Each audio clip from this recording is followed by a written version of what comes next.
Hello, wishing everyone a sweet morning if it's morning over there and a warm evening if you are right here with me. Club President, Toastmasters and guests. I am Patricia, your Toastmaster of the day. Today's theme is responsibility. What does it mean to you? For me, it's not just talking and planning, it is taking action and getting the job done on time. One quote from George Bernard Shaw. Liberty means responsibility. That is why most men drag it. But I'll say most women love it because we fought for decades for it. Now welcome to SG, which is Singapore Online English Toastmasters Club, June the first chapter meeting. A responsible Toastmasters meeting is a platform for us to learn to be a better communicator and a more effective leader. For our guests, a Toastmasters meeting has three components.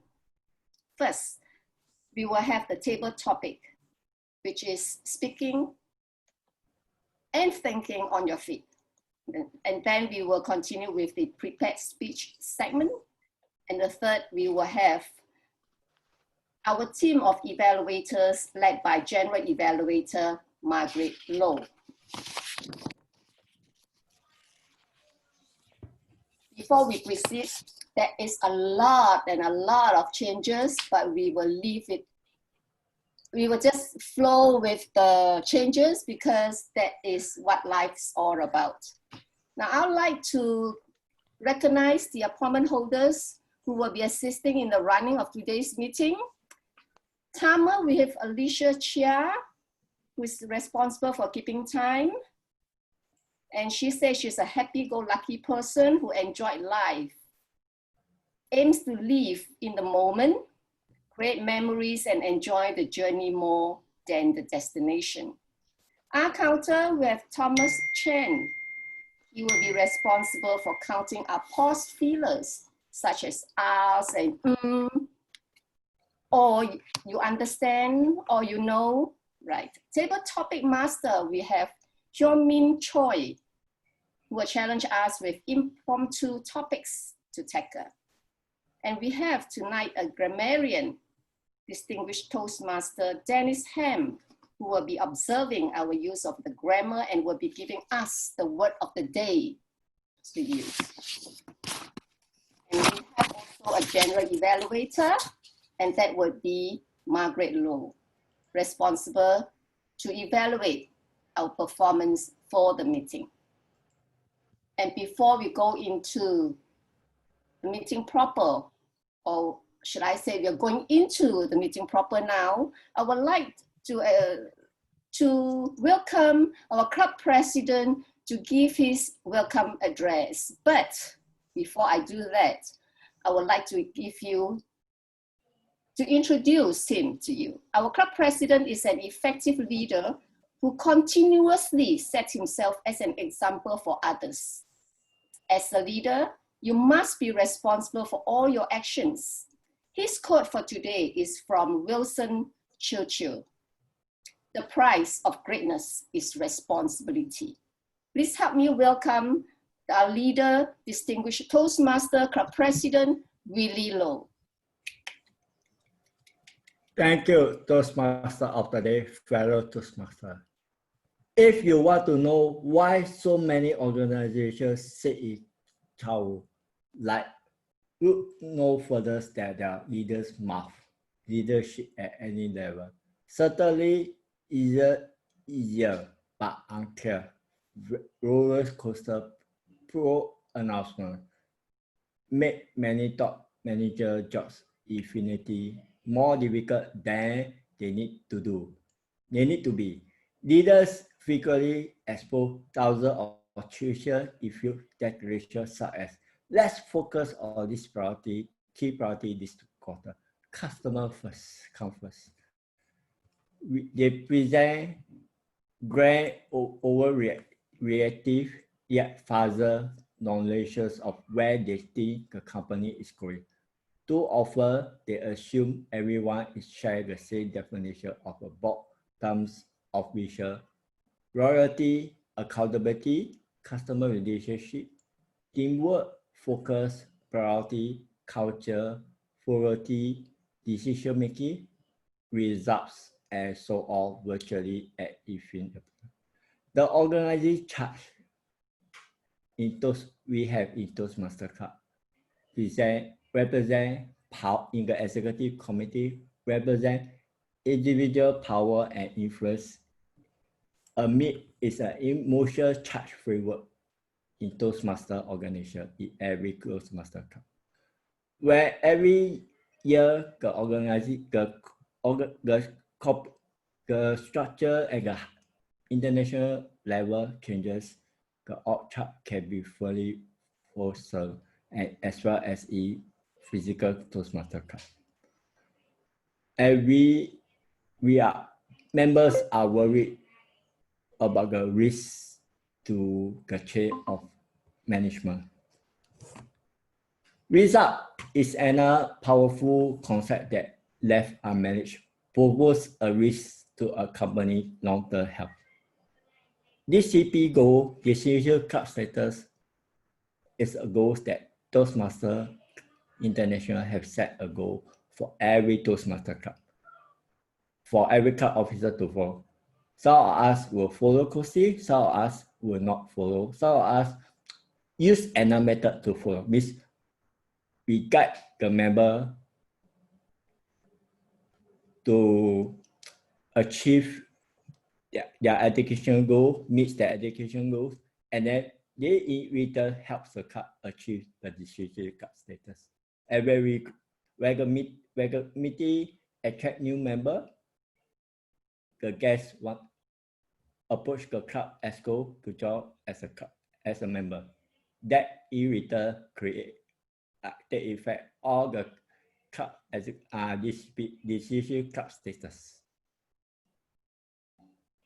It's either the club officer do the work, or they do too much, and people say that you are doing too much, or you are over managing the club.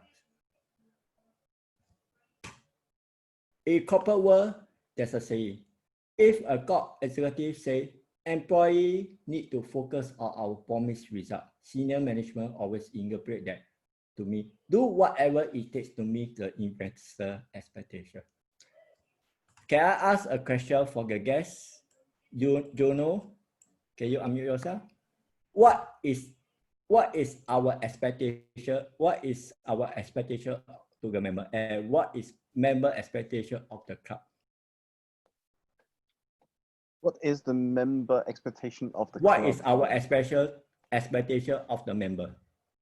Then I will ask a second question to somebody else. So I would say the expectation for a member for the club is to, I guess, be greeted, be treated kindly, be respected, but also encouraged and supported in an environment where we could grow, learn, and educate, and also a place where we get to, I guess, social and have fun, but also especially where we get to speak and express and build our confidence and inspire. Okay, thank you. Okay, Sally, can you answer my second part? What is member expectation of the club, or those of the club when they join? I think members come in with the hope that they can achieve their goals, and very often it's to excel, it's to overcome the fear of public speaking, or to hone the skills of a public speaker. So I would say the first expectation that a member has on the club would be the expectation of support and guidance. Kokomochi, do you have any clarification? I mean, any summarize of the two questions I raised earlier? You can unmute yourself. You're unmuted. Sorry. Yeah. Okay. I think When I joined Toastmasters, I wanted to develop, like Celine said, public speaking skill with confidence, and then also find a very supportive group as a new first-time guest to the club. So environment is very critical. I visited 7 clubs before I joined one. So second thing is, what is the club's responsibility duty is to really, like again Celine said, greet the person warmly, make the person feel welcome at home, and introduce the process like the meeting agenda and also overall goals of the Toastmasters Club, which is very well stated in the mission and vision of a Toastmasters Club. Be the supportive environment for growth of that guest. Thank you. Okay. Thank you. Let me go to my third message. I have 5. This is the third.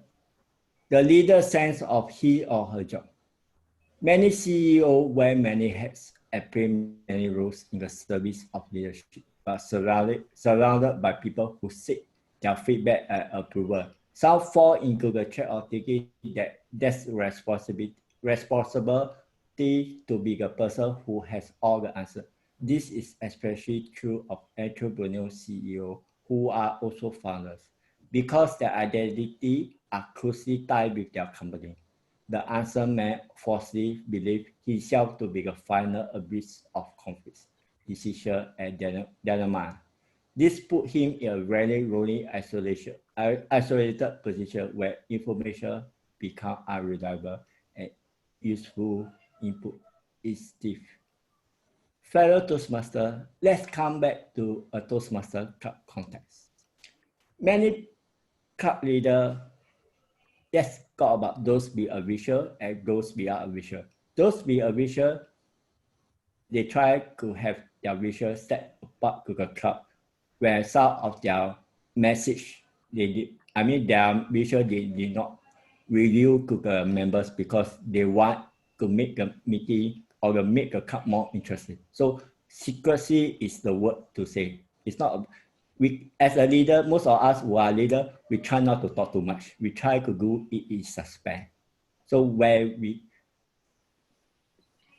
we provide the information or the plans, we come up with a surprise so that people are motivated to move forward and people are excited. It's not, we keep telling people what's our vision, but in the end, we never do anything. I'm a person who like, I believe you all know a cartoon character called Panda. Panda suddenly click from nowhere and he just appeared from nowhere. I'm one of them. So I do not like to talk too much. I prefer to show my action first and then tell people instead of telling. When I say too much and I never deliver, that's not me. That's not me as a club president, as a leader. That's why a lot of people do not like my style of secrecy. Time management. We got so many meetings day in, day out. So many Toastmaster meetings. Business meeting, including Toastmaster meeting. How are we going to attend 50,000? I can't recall what's the number of the Toastmaster Club worldwide. There's so many meetings every day. How are we going to meet? So what is the tools that help us to manage our time? That is a calendar on your mobile phone or a planner or the hard copy. Some of you who I know are using a hard copy planner. So this, but or a mobile is dynamic. You can change anytime. But on mobile or a planner, you just have to erase and then it becomes very messy for you. As humans, we tend to overcommitted to many things beyond looking all our schedule or even do things in the last minute. This leads to burnout.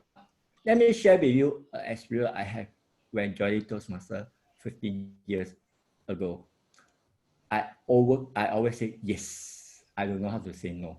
And I overcommit. I did not look at my calendar. I do not At that time, we do not have a smartphone. Smartphone was not available. But among the last 10 years, smartphone is available. And that's why I learned to manage my time properly.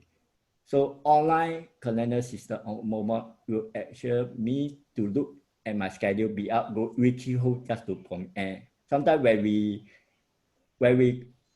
have a call and we go have a planner, we end up rushing home or say we come back, check later and we forget about it. That lead up, and when the person contact us, it lead us to be very overcommitted and we burn out. So the last part of my message is corporate culture. What is corporate culture and why is communicating clear and precise important? Culture is not created by declaration. It derives from expectation, focus on winning. You can only have a culture that encourages performance if you hire the right person, require them to behave in a way that is consistent with the value the company enforces, and implement processes that will allow the company to win in the marketplace. What is the vision? What is the expression of Singapore Online? Are we just another Toastmaster Club or just a speaking club? The first year in any organization is full of challenges, member requests, expectation, new experience, as well as say, how come this club, Singapore Online, is different from other online clubs? As a few hours ago, I have a call with Buckley. We discussed as we came for corporation before. We know what is life in a corporate environment. And I'm not saying that I'm injecting corporate culture in a Toastmaster club. This a lot because we do not. I have seen a lot of Toastmaster club started, have problem recruiting member, and eventually closed down. Yes, Toastmaster is a place for us to learn, not a place for us to continue the spirit of running a club. That's why a lot of club president term is 2 years. Maximum we have to go for 2 years. Having a corporate, Singapore Online is like a corporate club to me, a corporate Toastmaster club that is created in a community.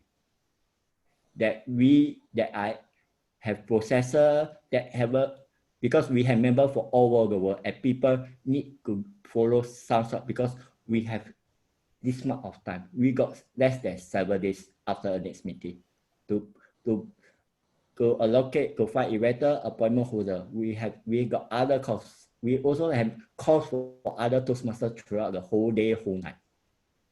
Sometimes I receive message at 2 a.m. Singapore time. It's not say I never sleep, I sleep, but and I learned one thing.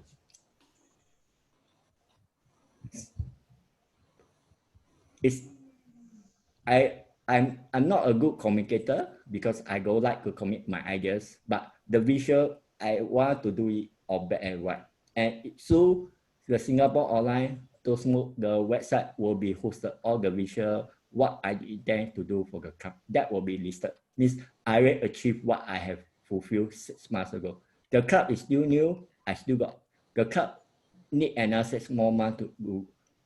6 more months before the real result come. The 6 months is just because of the Toastmaster year. But based on any company, you need a full year to show the actual result.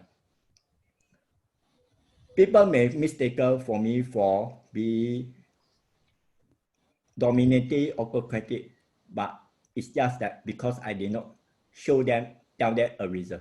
Sometimes it's hard to explain because there's so many people asking and so many things we have to do.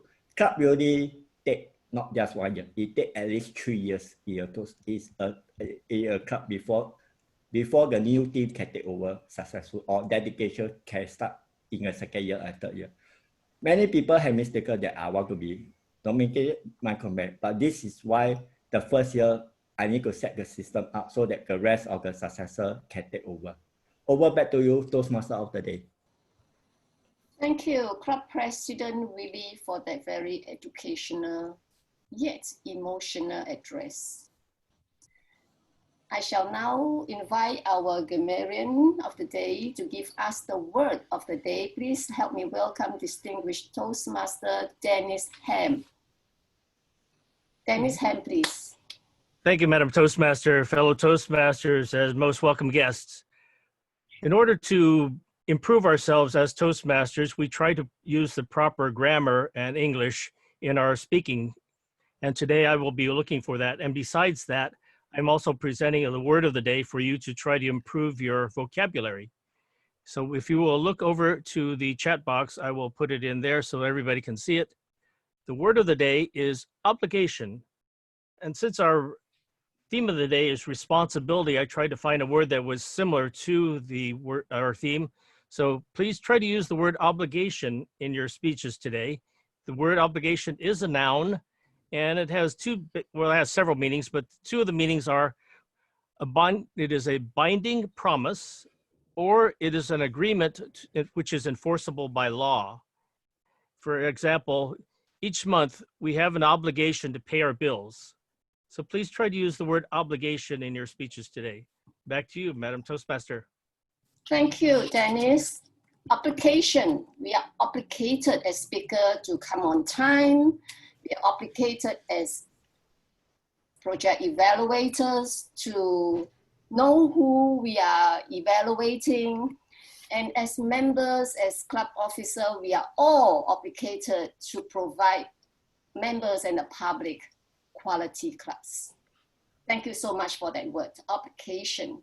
So please, members, use that word when you're doing your speeches. We shall now start our meeting with excitement and challenging table topics. The table topics challenge us and help us to think and speak on our feet without any preparation. Now, responsible to conduct this segment, we have Hyun-Min Choi. EH3, please help me welcome. And before I call on him, the timing is 1 to 2 minutes. And 1 minute, the green light will come on. And at 1 minute, 30 seconds, the amber. At 2 minutes, the red. And 2.5 minutes, the bus will go off. So we have to then stop midway to make midway for the next speaker, so to speak. Please help me welcome Hyun-Min Choi. Thank you, Madam Toastmaster, and dear fellow Toastmaster and most welcome guests. It is my most pleasurable and honorable obligation to facilitate table topic session today. So since we don't have enough time, let's make it quick and fast. Okay, since Madam Toastmaster already covered the timing sequence, I will skip this part as well. So today's theme is responsibility. I would like to give you a responsibility, hypothetical responsibility, to become a salesman and to sell some of the products I'm going to show you later on. So there are some tips, 4 tips for you to conduct these table topic answered questions. So you are responsible for a company and you have to grasp, you have to understand the product quickly, and you have to do your own freestyle elevator pitch. And the price and promotion, you have your own freedom to persuade the audience, the buyer. So without further ado, may I check if is there any volunteer for this awesome and amazing session? Can There's you on the chat? Can you look at the chat? All right, let me check. Oh, shoot. Sorry. Okay, so let me choose. Let me please welcome. Please join me in welcoming Chaudri. Am I pronouncing the name correctly? Yes, you are. Go ahead. Okay. Here you go. So this is your first product. Take it away.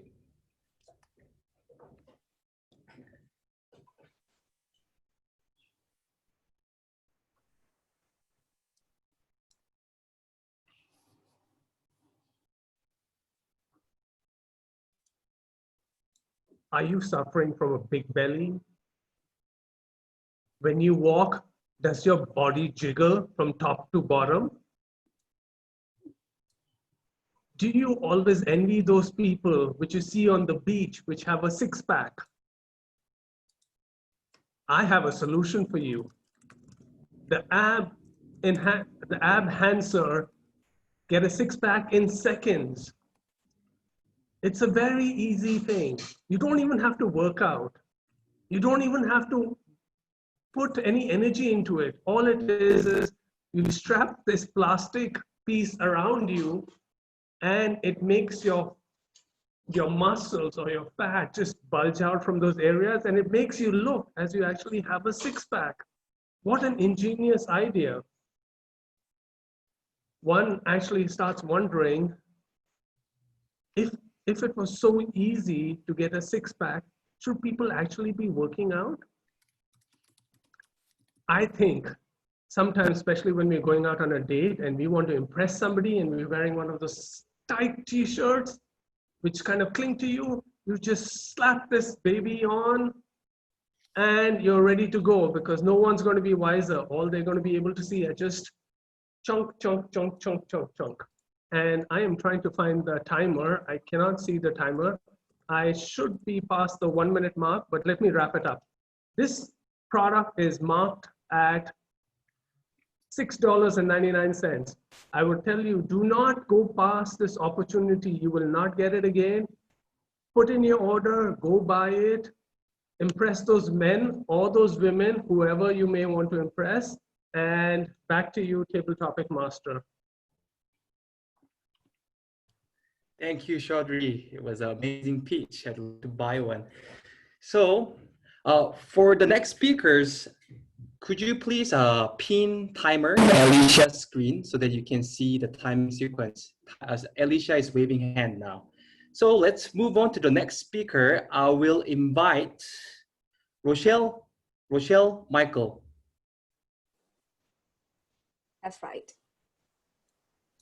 Okay.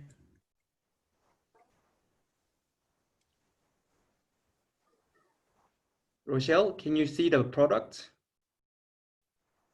Yes, I can. Yes, whenever you are ready.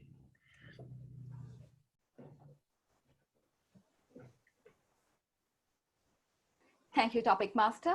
Are you one of those people who take the public transport very often and still you have the urge to wear that very tight pencil skirt that you think you look sexy in? You do have a problem, and the problem could be pervert encounters. Do not worry anymore. We give you the grand solution. Anti-pervert hairy stockings. You just have to wear this and go when you go on public transport. No one dares to touch you nor see you when you go in the public transport. When you get to office, just remove your pervert hairy stockings and you're good to go. So I highly recommend anti-pervert hairy stockings to all women who would like to take the public transport, so that you could still flaunt in your pencil skirt, tight pencil skirt, and not worry about pervert encounters. Look sexy when you get to office. Over to you. Thank you, Roselle. All right, the next speaker, can I invite Dr. Buckley? Sure.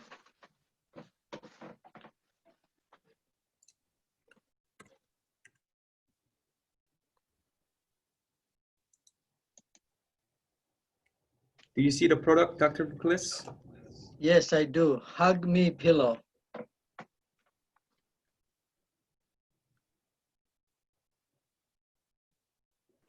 Mr. Table Topic Master, fellow Toastmasters, and most honored guests. Hug Me Pillow. What else could be more important in this pandemic time when we are isolated, we are alone? So many of my friends have grandchildren they want to hug. And I believe this is the perfect product to demonstrate or give a hug with a pillow on a video conference like Zoom. I heard an alternate yesterday. You can put a bed sheet cover over you and then imaginary hug to your family or friends, and especially, of course, children. This pillow is an awesome idea for this time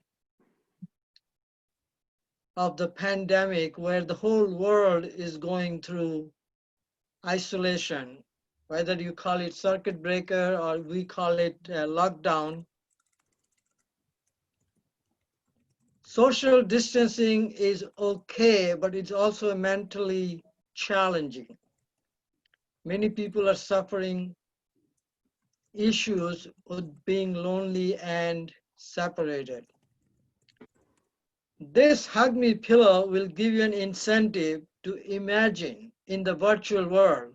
Like I can give a hug to Alicia Chia without touching her because this is safe. This is fantastic. How do you make someone happy? With a gesture of love, fellowship, friendship. And that's what this will motivate you, inspire you to reach out to your family and friends and give them a big hug. Mr. Table Topic Master. Thank you, Dr. Mukles. I'd like to buy one right away now. All right. Can we invite today a speaker who don't have any role, any speaking slot?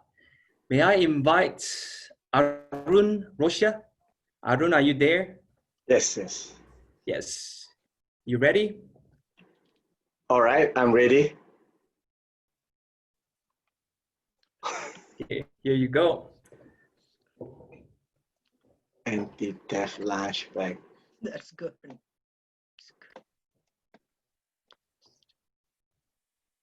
Hi, everyone. I'm sure you all are very familiar with lunch boxes, lunch containers, and so forth. And I'm sure there's an occasion where you left your stuff, your food at the pantry of your office or your workplace. And when you come back, it seems to have disappeared nowhere. Or your container or your tiffin might be there. When you open, no food. Okay, I'm here to offer you a solution for that. Are you ready, guys? What you're looking here is absolutely a no-brainer anti-theft lunch bags. Who in the world will want to take this bag out and eat that sandwich? Guys, there's no sandwich down there. There's no mold down there. Okay? It is just a visualization trick. You can actually slot in your food in between the so-called stale sandwiches, and you're good to go. And it's free for everyone for this time only. As long as a Zoom meeting is going on, it is free. Come on, grab it.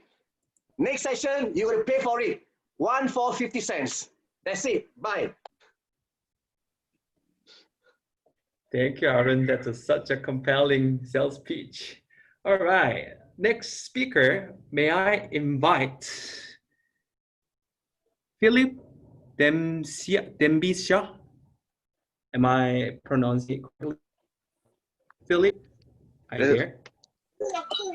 Are you saying Alice Ann? All right, I will give you the products. Are you ready? Okay, I'm ready. This is my very.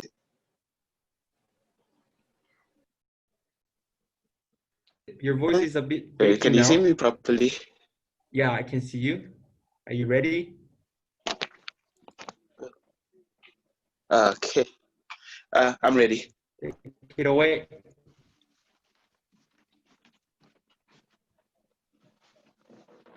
The Weight Watch. Okay. In these times, we may engage more in the simple pleasures in life. Eating, relaxing, spending time with family in a bid to stave off the emotional difficulties that come with lockdown, with COVID-19 and so on. And as a result, your pants might become a bit larger. Now, because the key issue is always staying conscious of this expansion, I'd like to propose the Weight Watch belt. With this belt, you'd be able to keep a check on your expansion and hopefully your reduction. That way, you can always stay the size you want to be. The Weight Watch belt, because who doesn't need a little help in being the best version of themselves? Mr. Table Topics Master. Thank you, Philip. All right. For the next speaker, may I invite Hon Tan? Hon Tan, are you available?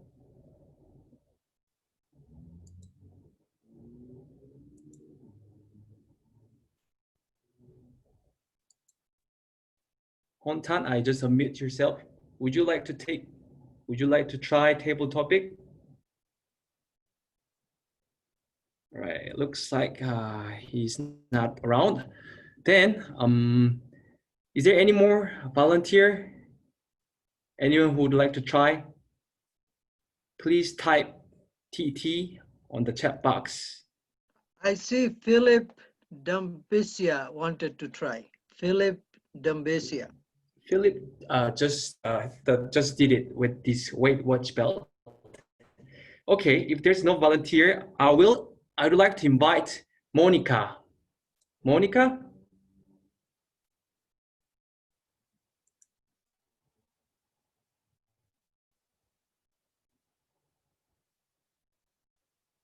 Okay. Then I will move on to okay, I will choose Angela. Ladies and gentlemen, please give thunderous applause to Angela.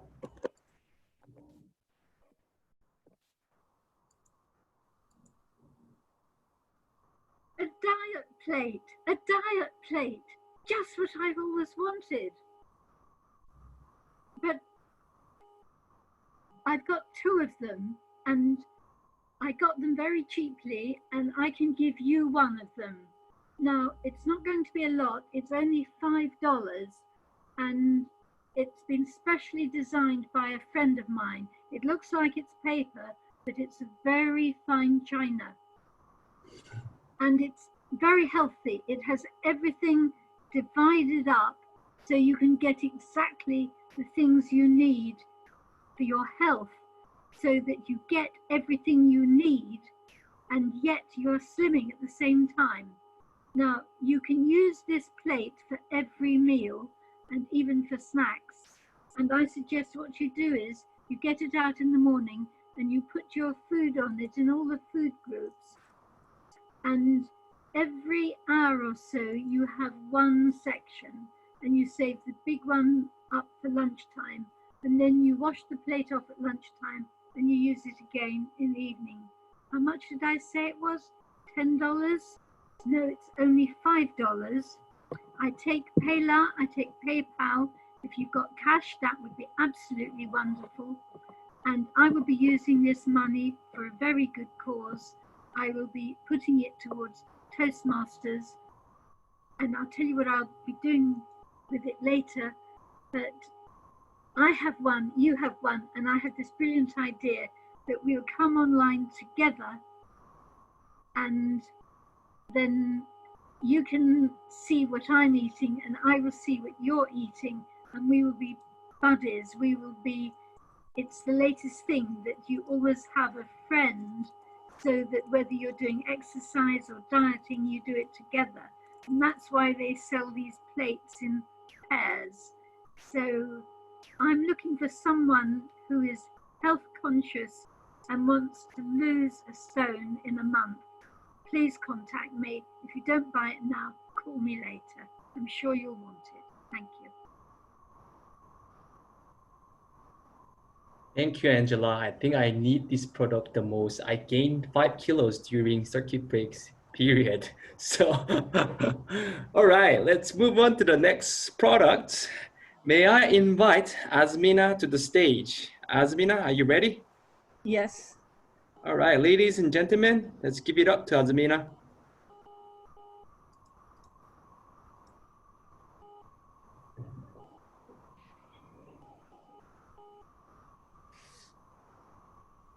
Nowadays, it is hot weather, and in such a weather, there is a rain oftenly comes. So if we have this umbrella at home, then we can take this umbrella wherever we go. We go on a walk, we go to school, we go to work, we go to ride on the bus. Wherever we go, we need the umbrella all the time in case of rain.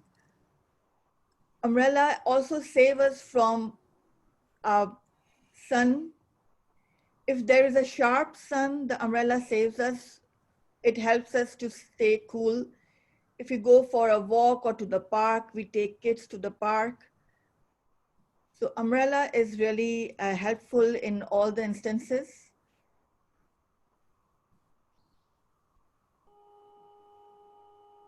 And the cost of umbrella is not much. It's $3–4. It's so cheap. Why won't anybody want to buy the umbrella? It's available everywhere in all the stores. Wherever you go for convenience store, for shopping, it's there. You can get it and you can keep it with you. And it's so easy to fold it. You can keep it in your purse. And whenever you feel, you can just use it whenever you want to use it. Thank you. Thank you, Azmina. Okay, I think we can have 2 more speakers. Is there any other volunteer? Otherwise, I would ask you to step up. All right, there is a Julius. Okay, Julius, I will give you a new product. Are you ready?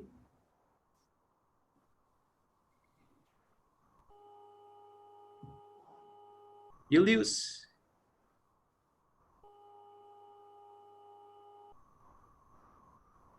In my monitor, still umbrella time. All right, here you go. Okay. Ready? Hi, for you all professionals, office worker, this product, this clip cup holder, you cannot miss it. You can clip it on your desk, whatever you are, or even on when you're doing your work on the car, on the move, or on the subway, on bus, you can still clip it on your laptops. And your 2 of your hand is still free.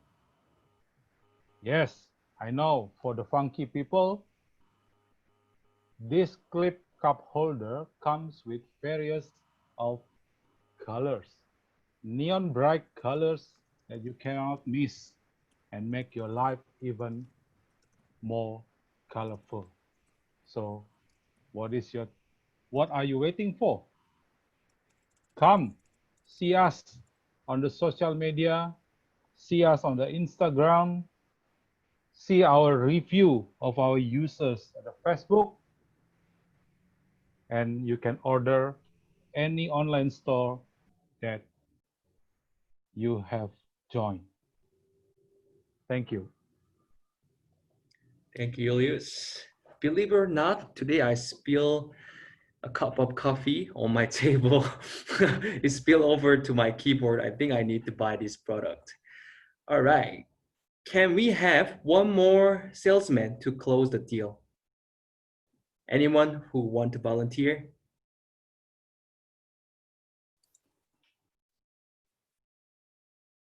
just type TT, or can I invite Chin Yen Yi? Chin Yen, are you there?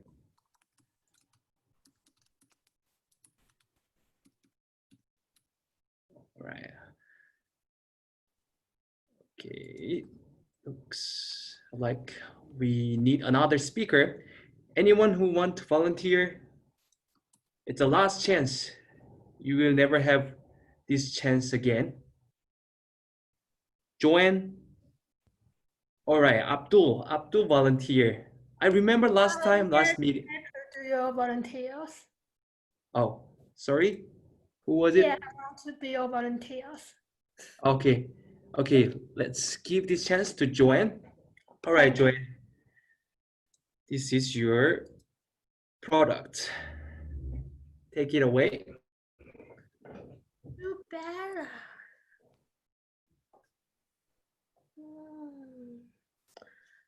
Hi guys, my name is Joan from the Shoe Balance. Have you ever heard of the Shoe Plus umbrella before? I saw your very puzzle face. So let me introduce, this is my brilliant innovation product. It is called the shoe umbrella. Imagine once a time when you take an umbrella in the very rainy street, and at that time, for the professional ladies, you also wear the very high heels shoes. You will think a lot of the puzzle about what's about if it's very white in the street. What can I do?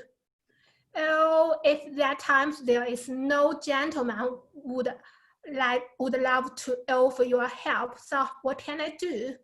So that times the shoe umbrellas came out. That will help you, give you a perfect position to put your umbrella on your high heel shoes.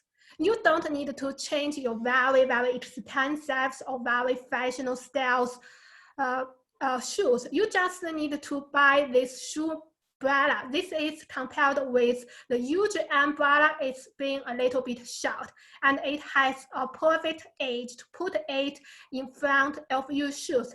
And by the way, at this time, we offer you 20 discount for your first time to purchase.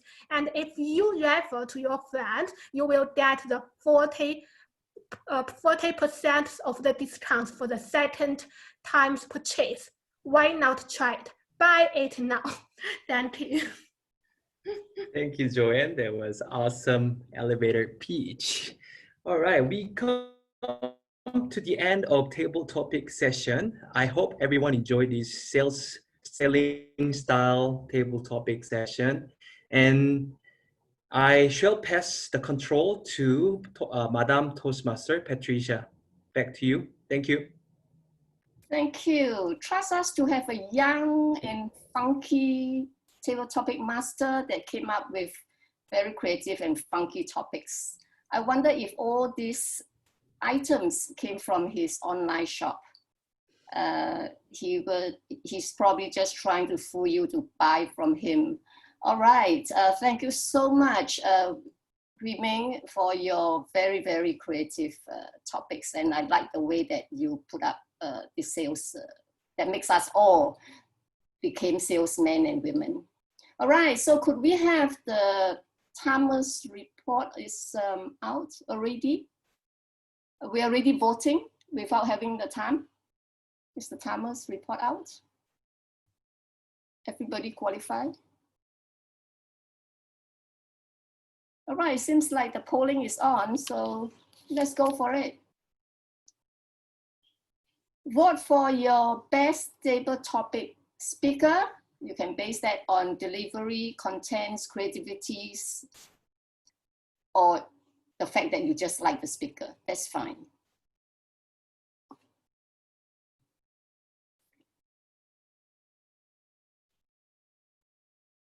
We have 1 minute and 20 seconds.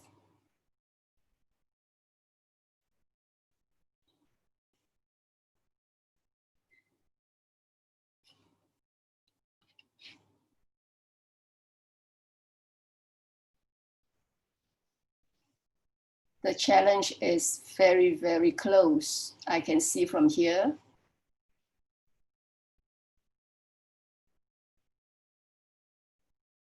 And we have 3.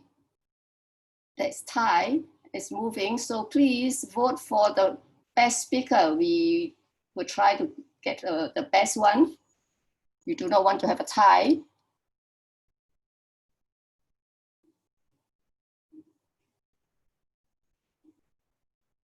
We have 30% for 4 speakers.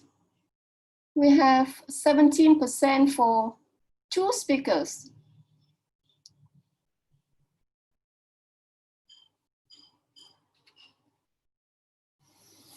All right, if then, should we end the poll? If everybody have voted, can we now end the poll?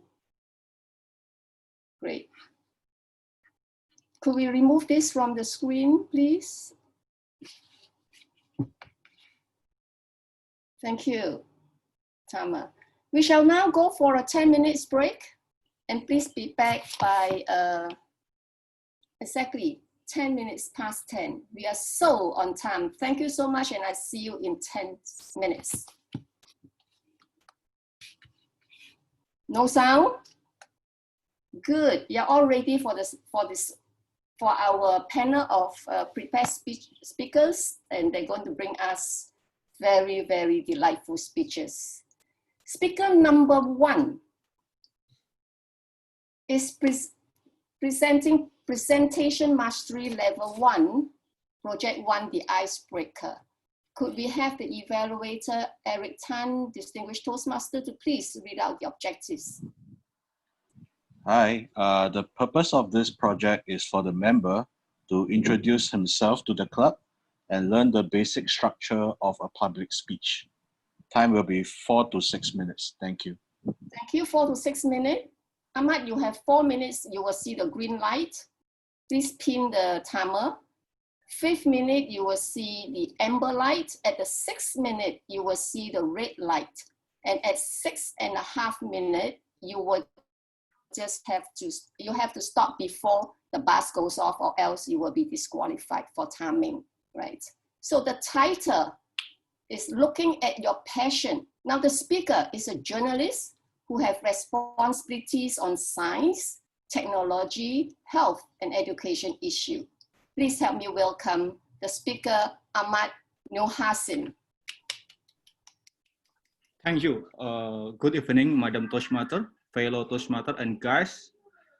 Before I would like to share my stories about my life, let me introduce myself. My name is Ahmad Nur Hasim. I live and work in Jakarta, which is the most populous city in Southeast Asia with around 10 million people.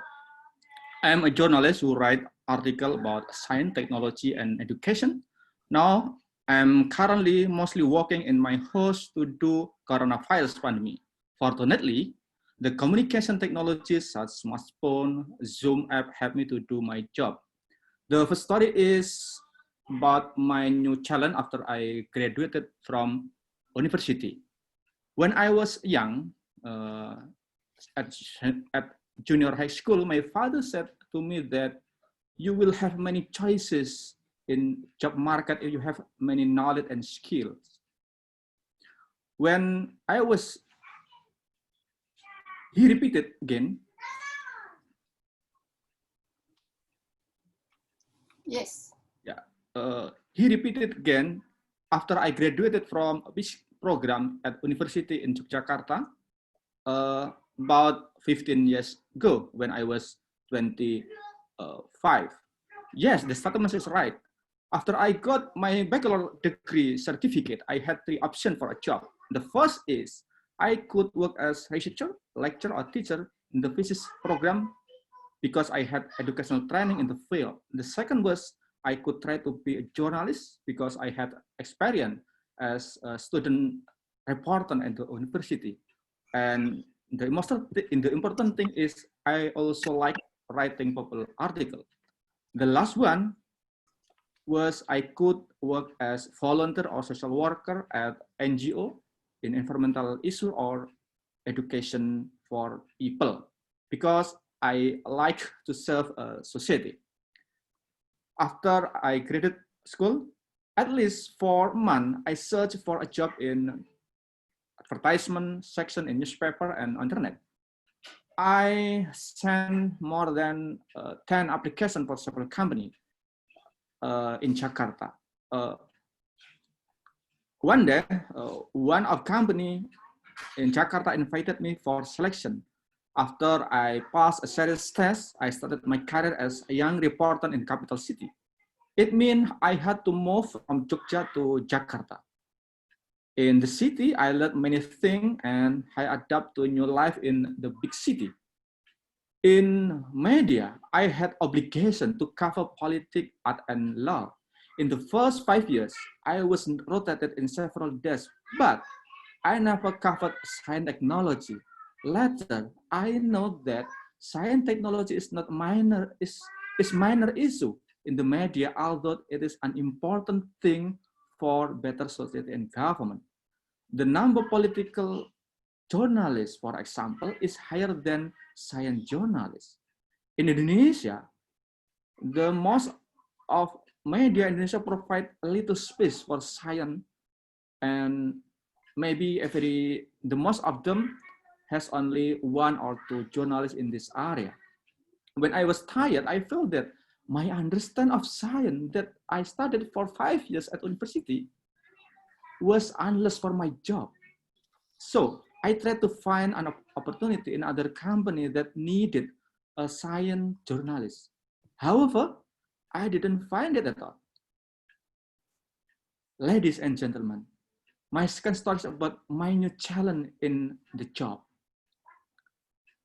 I ever wanted to move to a new job as public relations officer at a company after I filed to get a job as science journalist. I told my plan to my friend who changed his job from journalist to PR. He gave me an insight.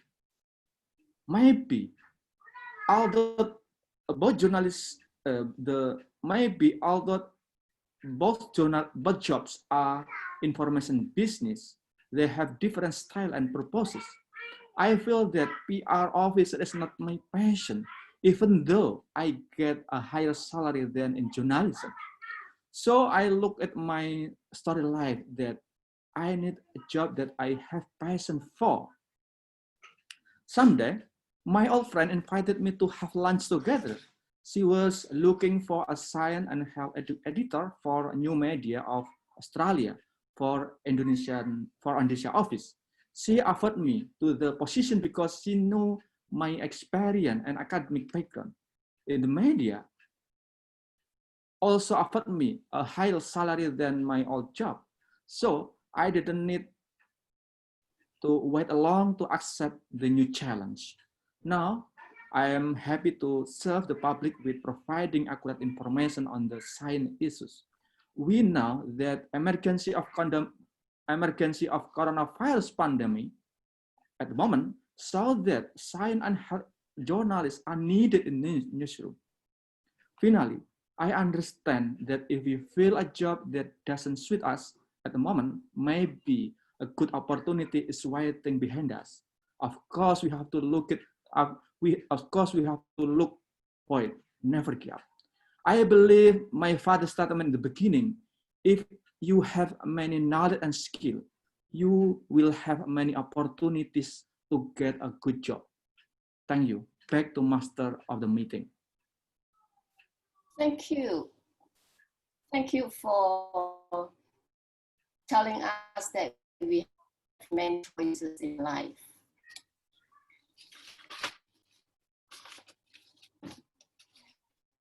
A gentle reminder, we are obligated to use the word obligation. So if you could, just include the word in your speeches later.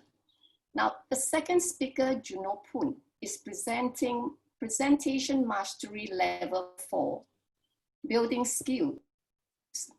Project 2, building a social media presence.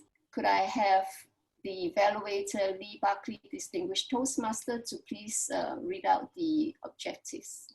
or the purpose. Thank you, Madam Toastmaster. It's my obligation to read out the evaluation purpose and objectives.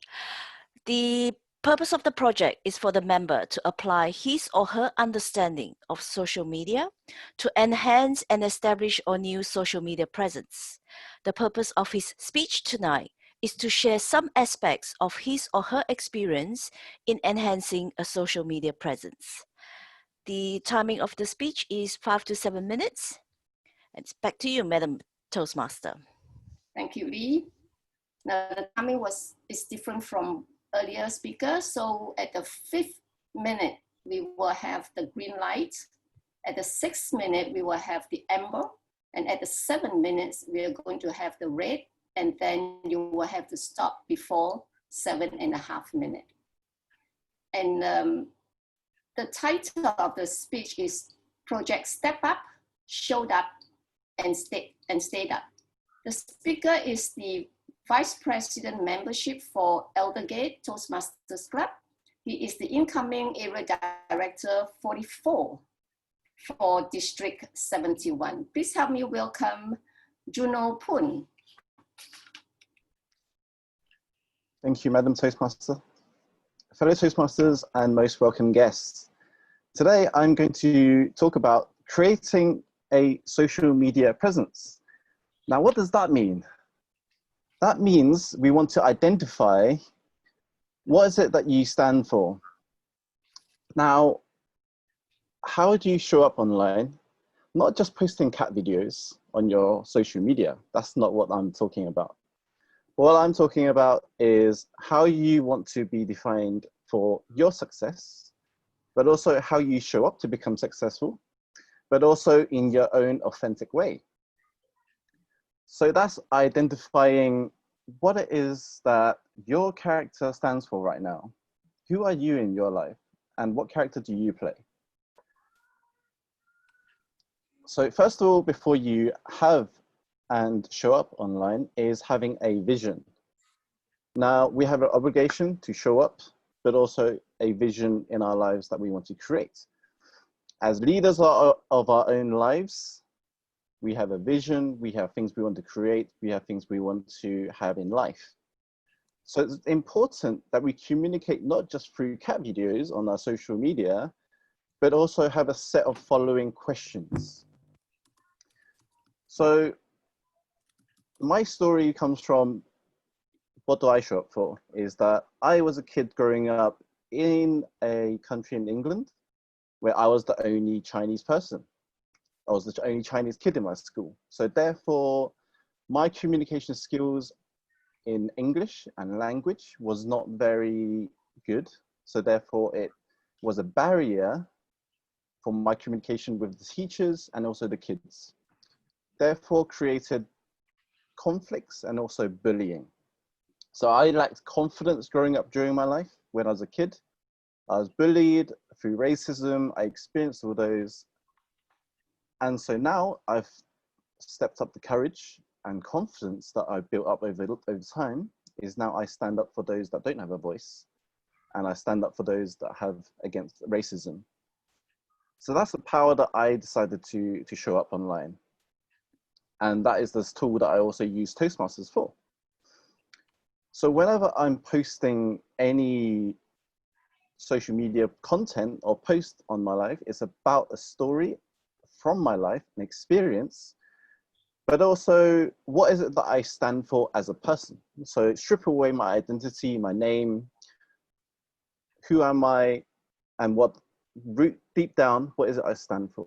So I stand for 4 things. I stand for integrity, growth, focus, and connection.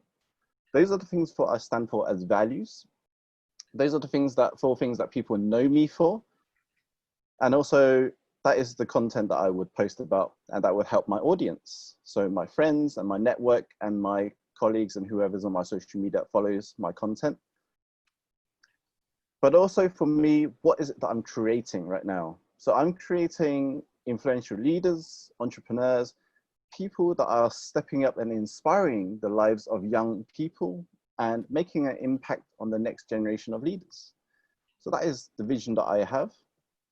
But also, what outcomes is it that you want to create in your life? What is it you love doing? What is it that you show up for? What determination do you get, makes you get up? What excites you so much to jump out of bed every morning without fail? Those are the questions that I ask myself every day. So if you're currently struggling to step up, show up, and stay up, there's many different factors. It could be, you know, the shortage of confidence, but also not having a structure or a routine in place that helps you build those confidence and levels of trust, integrity, and but also something that helps you follow through and keep showing up. Now, we all feel anxious, we feel frustrated, we feel guilty if we don't show up. And those are things that kind of eat our confidence. So we have these inner demons that would just eat away who we are and our desires to create and to step up. Now, so this structure that I created, it was one because I struggled myself to keep stepping up, keep showing up, and keep staying up. But this is a structure that I use to build up my Lego confidence. And for those that you want to build, you want to stack your confidence layers as Lego pieces. That's a reference that I used previously, but is one that I have really used over time. But it's stepping at a game and showing up as the authority in your field, whatever it is that you're in, whether you're an author, you're a dentist, you're a doctor, accountant. How are you stepping up as the authority in your game, or whether you're a parent? But also staying up as the leader and the controller of your own life and destiny. So these are the things that I would say enables you to serve more effectively without burning out, but also a way that you could just be consistent and keep up the momentum. So what I would have also lived by is the 3I principle. The 3I principle is inspire, influence, and impact. How do you inspire yourself first? How do you allow yourself to keep shining brightly every day? Number 2, how do you influence yourself? How do you keep telling yourself, today's worth jumping out of bed for? And number 3, what impacts are you creating in your life that you're getting fulfillment and you're getting the confidence, but you're loving the results that you're getting? You're reaping the rewards that you've put the work in. And just, once you start noticing that pattern, yes, you have to focus on yourself first. And it's always starting with yourself first. You have to be selfless. You have to be selfish in a way that you have to serve yourself first before you start serving others as well. And that's one way of preventing burnout, is that you love yourself first, but also just creating the thing about the legacy that you want to leave behind. Making a big change is pretty scary, but you know what's even more scarier? Regret. Thank you, Madam Toastmaster.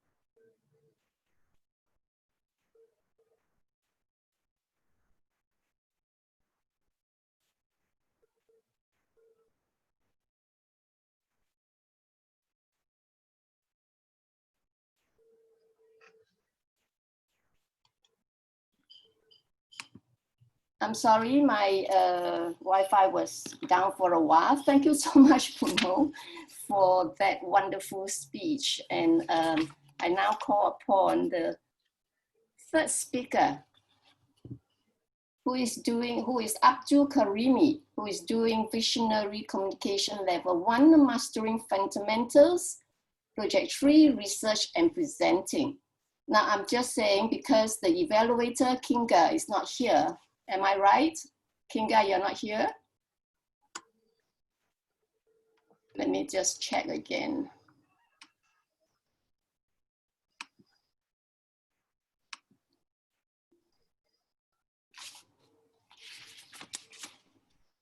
Patrick, are you here, Patrick? I'm here. Okay, Patrick, would you mind, because your speaker is also not here, would it be all right for you to evaluate the coming speaker, the next speaker that's going to come on? Who's the next speaker? Doing a visionary communication level 1. Emmanuel? No, it's Abdul Karimi. Then I'm put down as Emmanuel's evaluator, am I not?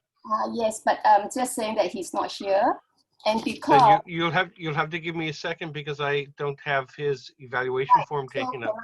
I will get Abdul to come on after the next speaker. Would that be fine with you? Okay. Good. Abdul Karimi, if you are there, I'll move you further down. I think Emmanuel is here. Abdul, sorry? Emmanuel is here. Emmanuel? He's muted, but I see him. Well, the thing is, Kinga is not here. Emmanuel is here. I see Emmanuel. Yeah, okay. But I cannot evaluate 2 people. Sure, not. Let me see. Kinga is not here. Can somebody confirm? Because I'm looking at the screen and I don't see her. Sorry, I can evaluate. Who is that speaking, please? Azmina. Okay, great. So I can evaluate who? You will be evaluating Abdul Karimi, who is coming on next. Thank you so much. So I need evaluation form. Right. Okay, I will evaluate like that and then I will send him form later on. Thank you so much. Right. Thank you. Yes, doing the next speech is Abdul Karimi. If you're ready, you're doing visionary, communication level 1, mastering fundamentals, project 3, research and presenting. So this is for the evaluator, Azmina. Yes. This is for him to do research and present a speech. To do research and then to present that research speech, right? So that would be the very simplified purpose, right? The time is 5 to 7 minutes. Are you all right with that? Right. Okay, the title is What I Have Learned. What I have learned, the speaker works as a construction union member of North America. Responsibility to him is never put yourself low. Keep on trying. The hard work will pay off at the end of your effort. Please welcome Abdul Karimi.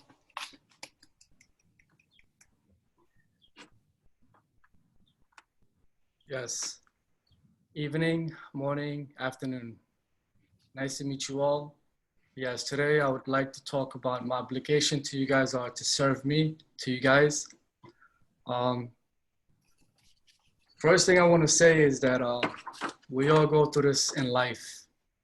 Everyone goes through it, but it's worth it. And I'm sure everyone can relate to me as I'm going to show you something. Ask for help. Never forget, we as human beings, we always have to ask for help. Even as a Toastmaster, we all have some kind of strengths that we need to improve.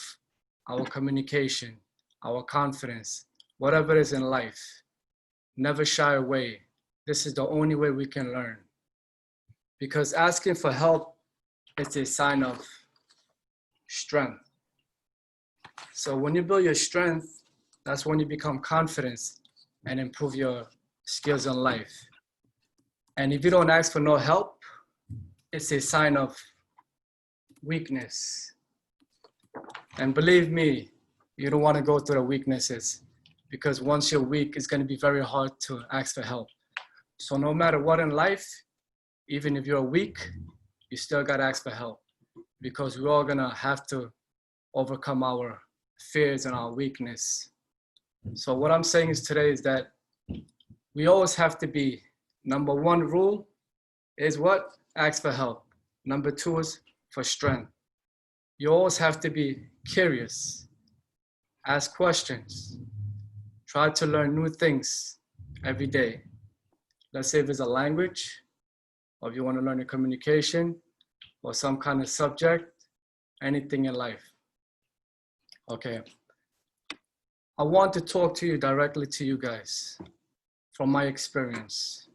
I just want to say something short and simple. Never put yourself down because you are worth it. Love yourself because you're human. Always see the best in yourself because you are absolutely the best. Help yourself because nobody's going to help you in reality unless you ask for help. And there's a lot of people out there, the good people, the educated people, the successful people, the millionaires, the entrepreneurs, whoever it is, they are willing to help you. Why? Because they started from the bottom by asking for help. And this is how they built their strength. Because if they didn't ask for help, they would not be where they'll be today. Be open with yourself and everybody else. Don't judge, because if you judge, you really are judging yourself, and that's not a good thing. Judging others is a very, very harsh thing because you're not giving yourself a chance to be open. Never complain. If you don't have anything, don't worry about it, because by improving and building your strength and asking for help, you will have what you want in life. And never compare yourself with other people. Never compare. Never challenge them. The only person you're going to challenge is yourself. And that's the best gift you can do for yourself. And that's being fair. Remember that. Always challenge yourself, not the other people. Be brave. Be confident. Be optimistic. Go out there and just do it. There's a saying in Nike, just do it. And I love that quote because I got that quote from Nike. I feel good because that word saying just do it, it gives you no worries. Even if you make mistakes, hey, at least you just did it. So keep that in mind, just do it. And one day Obama said, listen, the reason why I brought this topic up is because it's very important. About 5-6 years ago, Obama said, if you don't ask for help, you become weak. And that's a sign of weakness. So we all have to ask for help. This is why I'm using this quote, ask for help. So guys, what I'm trying to say is that we all go through this in our life. And we're gonna feel it no matter what. Even if we're on top of the world, we're still gonna feel like we don't know much. And that's the reality. Because the more you feel that way, you don't know much, that's saying that you're growing. Never think you know so much. Because the moment you think you know everything, you really don't know because you're being ignorant. So guys, please just take my advice and whatever Obama said and whatever the Nike said, just do it, ask for help, and just keep going, because at the end of the tunnel, you will succeed and accomplish at everything you do. Thank you. Back to you, Toastmaster. Thank you. Thank you for that very inspiring speech, Abdul. And also thank you, Dennis, for sending the evaluation form. Well, just do it. Sometimes things don't get our way, but never mind, we just do it the best that we can. Our next speaker is Emmanuel Ojodi. You are here, I saw you. You're doing Visionary Communication Level 2, Learning Your Style, Project 3, Mentoring. Could we have your evaluator, Patrick Galfoli, to please read out the purpose of the project? Patrick Guilfoyle, thank you very much. The purpose of this project is for the member to apply his or her mentoring skills to a short-term mentoring assignment. The purpose of the speech is for the member to share some aspect of his or her first experience as a Toastmasters mentor. I think this is a very important speech because sometime in life we will always have the opportunity to mentor someone. Thank you very much. Thank you, Patrick Guilford. And the time is 5 to 7 minutes, and I'm not going to have to repeat the sequence. And the speaker, Emmanuel, works as a project manager and quality surveyor. He's the club president of Gemstones Toastmasters Club. Being responsible to him means having the ultimate duty for his own actions and anything that happens within the boundaries of his control. Please help me welcome Emmanuel Ojewuli.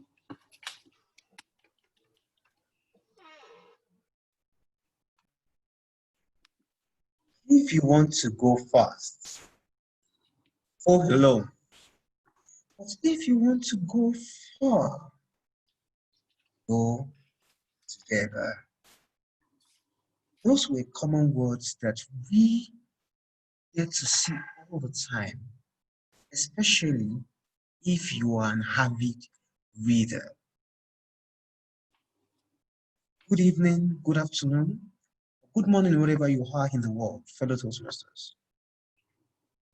I have learned that no matter how you know in this world, you will continually need to know more. Because the more you know you don't know. The more you know you don't know.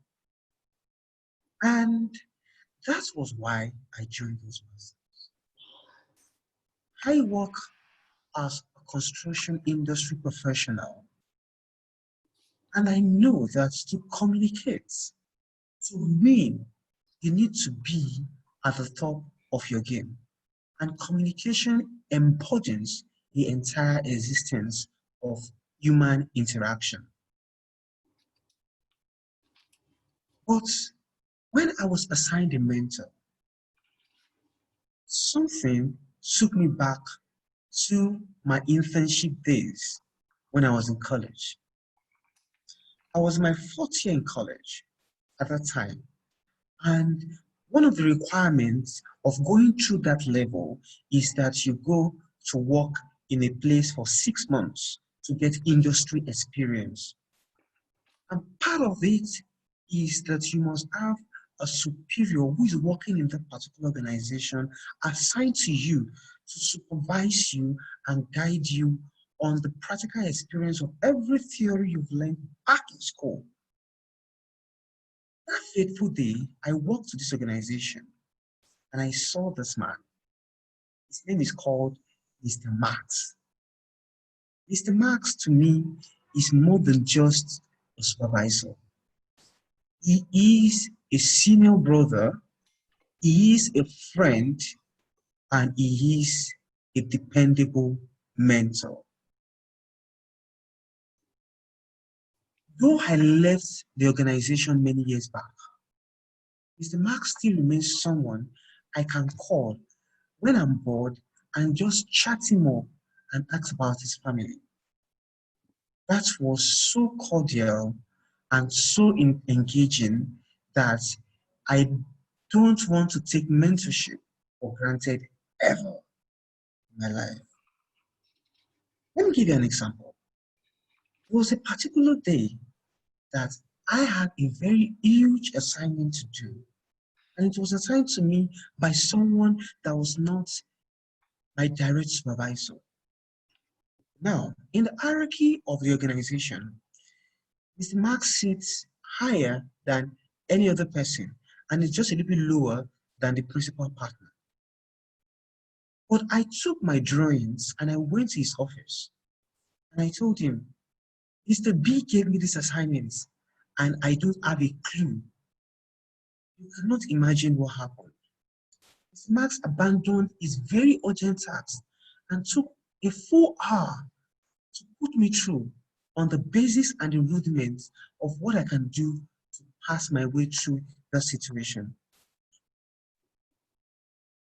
If you want to see far, stand on the shoulders of giants. Mentors guide, mentors protect, and mentors shield. That has been my experience in the professional world. In Toastmasters, it has been scaled to another level. I have also learned that mentors give you direction. So every time I go to someone who is not directly assigned to me and I call them, I'm having so challenge in my club. People run to my aid just to rescue me from embarrassing situations. Toastmasters mentoring program has helped me and has shown me that life is more than give and take. Life could be just give, and give, and you might never get back.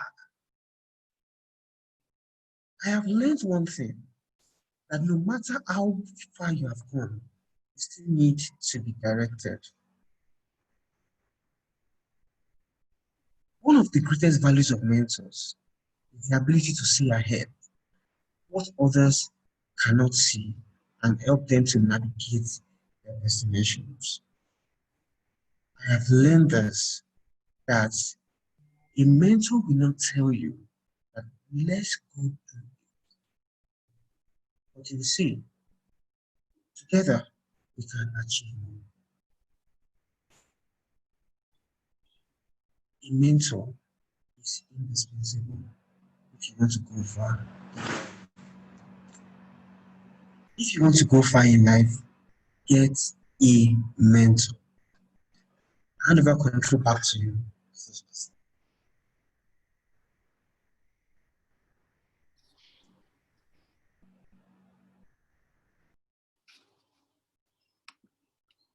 Thank you, Emmanuel. Very inspiring to be top of our game and stand on the shoulders of the giants.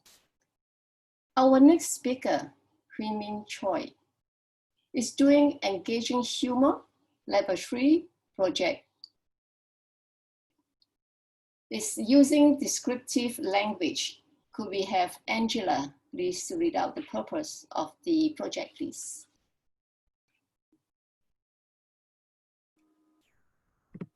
Thank you very much, Toastmaster today, Patricia. The project is Engaging Humor, Level 3. And I shall be evaluating in this way, but I suggest you do the same. Listen for descriptive words and literary elements and plot and setting. Think about the story the speaker is telling. Are you engaged? Are you interested? My obligation was to tell you that. I shall now listen hard and evaluate later. Thank you. Back to you, Patricia. Thank you, Angela. The timing is 5 to 7 minutes. The title is Robbery Lesson. Now, the speaker is a huge fan of life stories. He believes that everyone's life is a book filled with ups and downs. Everyone has the power to write their own fate. Responsibility to him means responding to life's calling. He strives to live his life to the fullest with no regrets. Please help me welcome Hui-Min Choi. Thank you, Madam Toastmaster, dear fellow Toastmaster, and most welcome guests. All right, before I start, can I ask you a question? what is your password for Facebook? Can you share the password? Of course not. I knew it. So, but I bet you agree to a point that each and everyone's password represents something.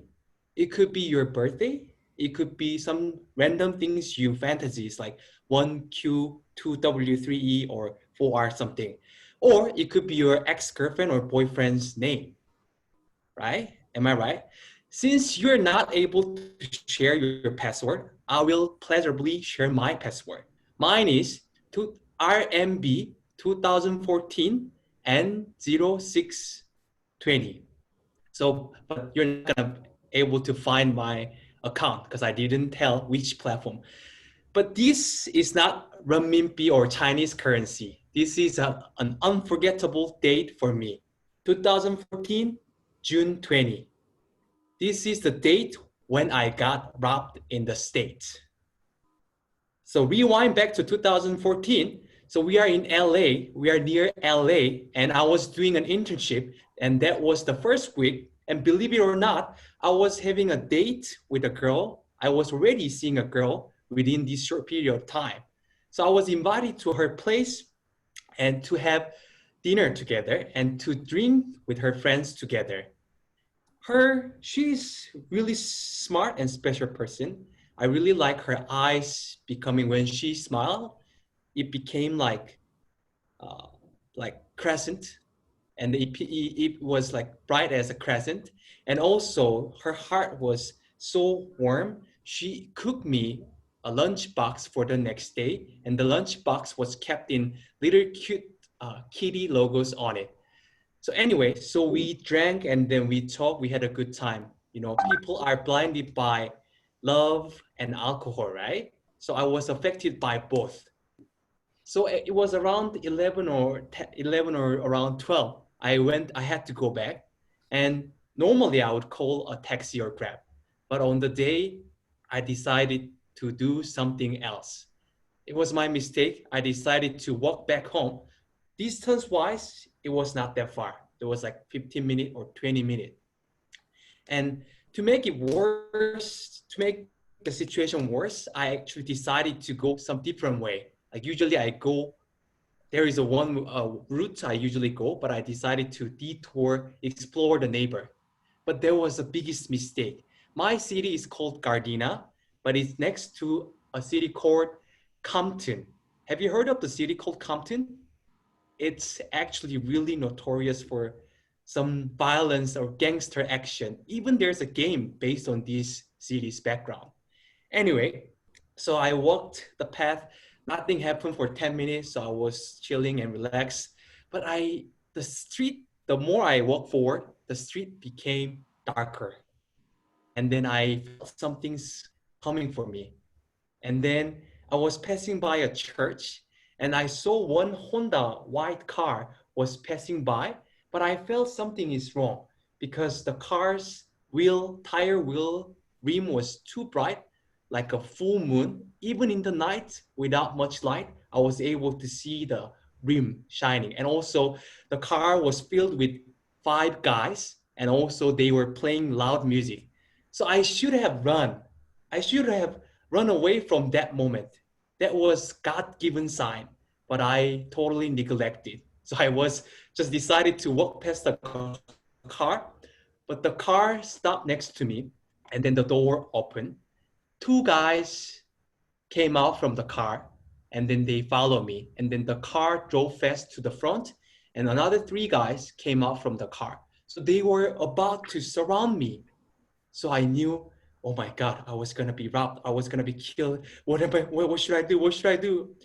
And then before I totally got cornered or surrounded, I saw because the situation is I was getting surrounded like front and back. So I had some space on the side to the road. So I spot that little space. I decided to dash to that space, but I pretend I was gonna give everything to them. So I started to my act. Please, I will give everything. Just take it. Just don't hurt me. And I didn't miss the moment, and I just dashed. Like, bye guys. I successfully escaped it, but believe it or not, I found myself falling down on the ground because I was a little bit tipsy and I was too terrified. My legs were shaking like tree branches in the wind, strong wind. So I couldn't control my legs. My brain was telling me to run away, but my leg fell down. I collapsed. So I got beaten almost to death. I bleeded so much. I sweated a lot, but I don't know. I was unconscious for a bit, and then I was awake again, and I stand up again. I miraculously, magically ran away from that crime scene. Maybe because there was a church nearby, Jesus sent me, or Jesus empowered me to run away from that crime scene. So from this lesson, I was robbed and I lost almost everything: my phone, my wallet, my watch, like $200 bills because I didn't have bank account at the time. All like tangible, materialistic things I lost. And I was blue, I was depressed, I cried. I wanted to go back to Korea. Like, it's just first week. Why these things happen to me? I victimized myself. A stupid me did this, stupid me caused this tragedy to myself. But after like down, like for a week, I decided that it won't help me to recover. So I decided to get back on my feet by myself. So I enrolled for self-defense class in Jiu-Jitsu gym. And also I bought a car the next week right away to not walk around in the States. So I managed to turn things around. I bounced back. So ladies and gentlemen, this is my obligation from my story. Coronavirus or some other difficult situation in your life rob something important in your life, deprive something important from your life. But it can steal some materialist things from your life, but you have to remember you still have the most important thing that you can keep. It's your mind and it's your decision to get back. Back to you, Madam Toastmaster. Thank you, Hui Min, for lighting up our life with your humor. Well, one lesson, don't drink and walk alone in the USA. Right, our next speaker, Alice N, is doing Dynamic Leadership Level 3, Increasing Knowledge. The project is to connect with storytelling.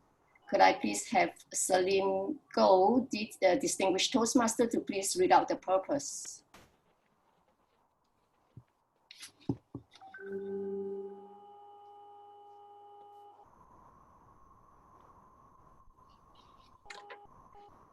Celine? Did you skip speaker 6?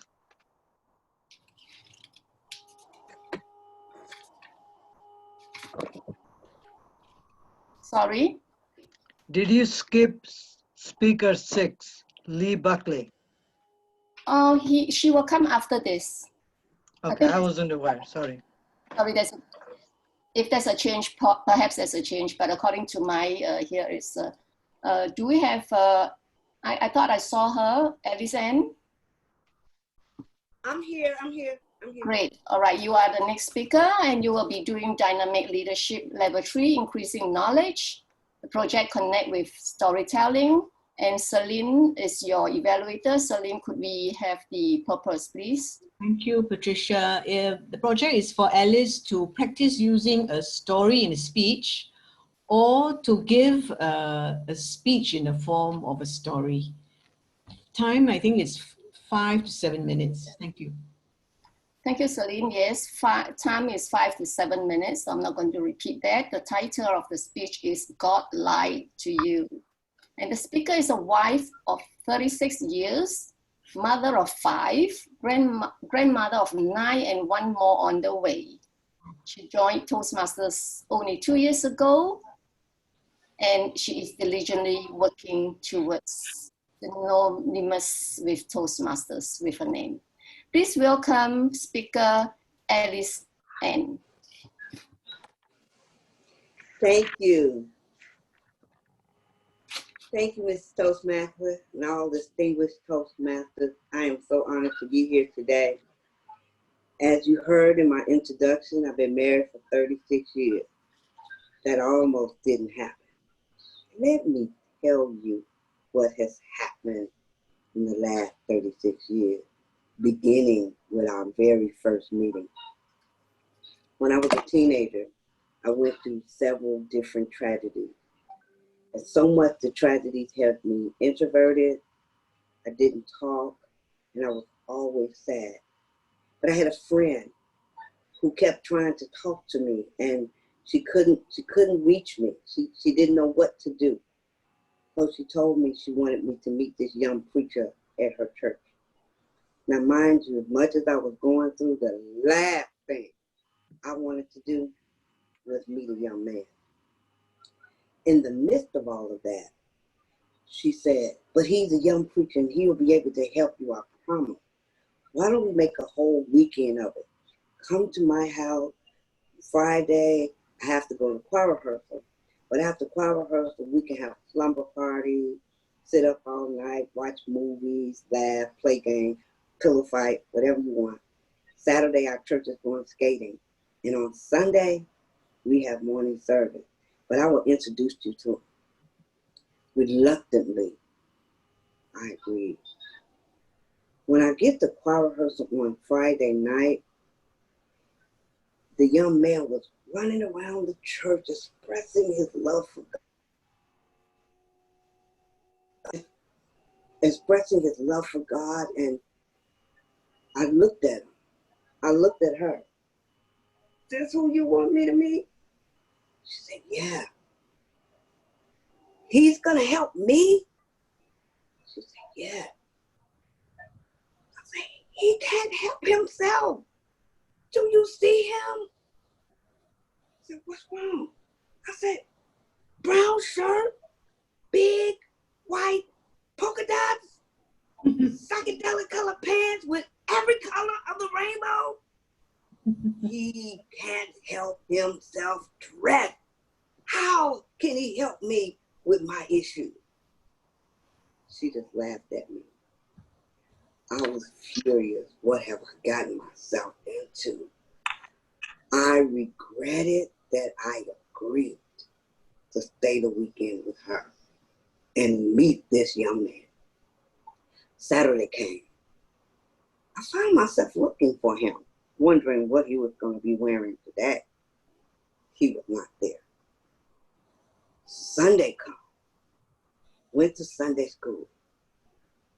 Looking around for him again. Didn't see him. Maybe I lucked out. I won't have to meet him. Sunday school is over.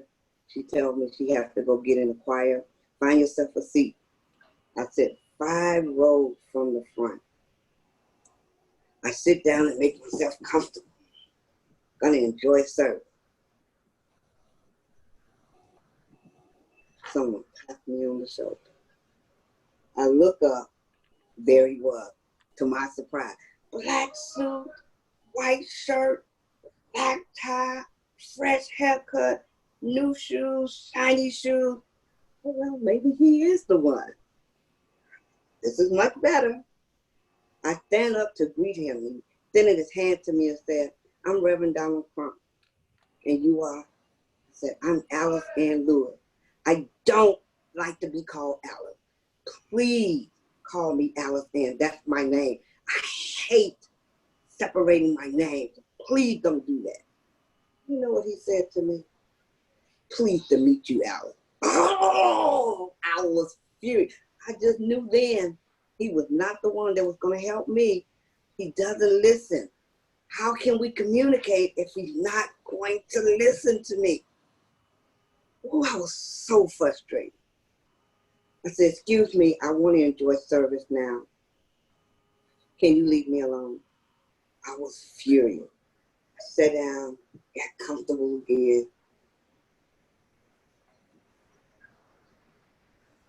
Look up at him. He tapped me on my shoulder again. May I help you, sir? Said, you're going to join this church today. No, I'm just here to visit because I promised my friends I would visit. I said, okay, you say so. I thought he walked away, but since I turned my back, what do you want now? I'm trying to enjoy service. I was loud.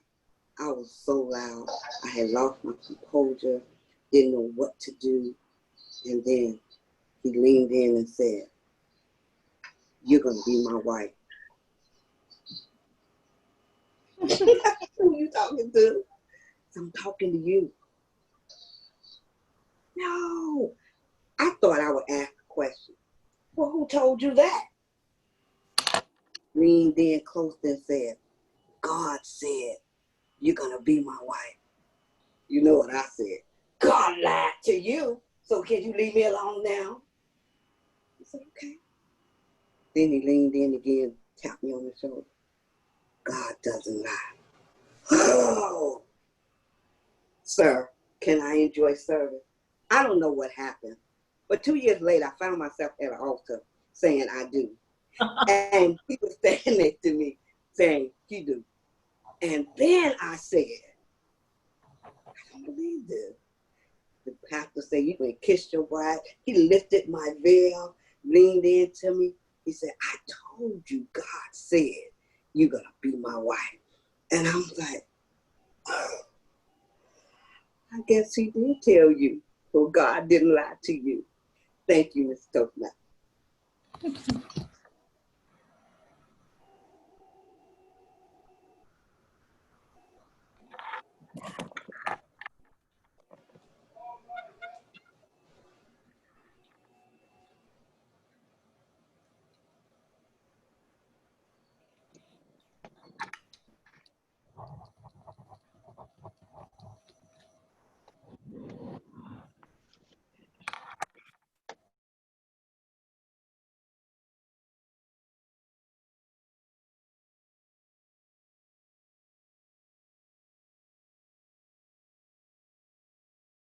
Oh no. My apologies, my Wi-Fi dropped again. And yes, thank you, Alice Ann, for that wonderful, entertaining story. And now our next speaker is Lee Buckley, and she would be doing Dynamic Leadership Level 4, Building Skills, Project 1, Manage Change. And could we have Marquise Rami, sorry, my apologies, Raman, to please read out the purpose of the project. I am really obligated and honored to introduce Lee Buckley's speech purposes to practice developing a change management plan and to share some aspect of a change management plan. We'll give specific information about the plan, including even humors as the Managed Change project evolves. I believe it's 5 to 7 minutes, and I think Toastmaster of the Day has the title. Thank you. Thank you, Raman. Yes, it's 5 to 7 minutes, and the title of the project is Going Online. Speaker loves traveling and meeting people from all walks of life. She can't wait for the lockdown to be lifted so that she could start traveling again, and we all want that to happen as well. Responsibility to her is about being accountable and not making excuses. To quote Superman, I'm sorry, to quote Spider-Man, we got that mixed up. With great power comes great responsibility. Please help me welcome Lee Buckley.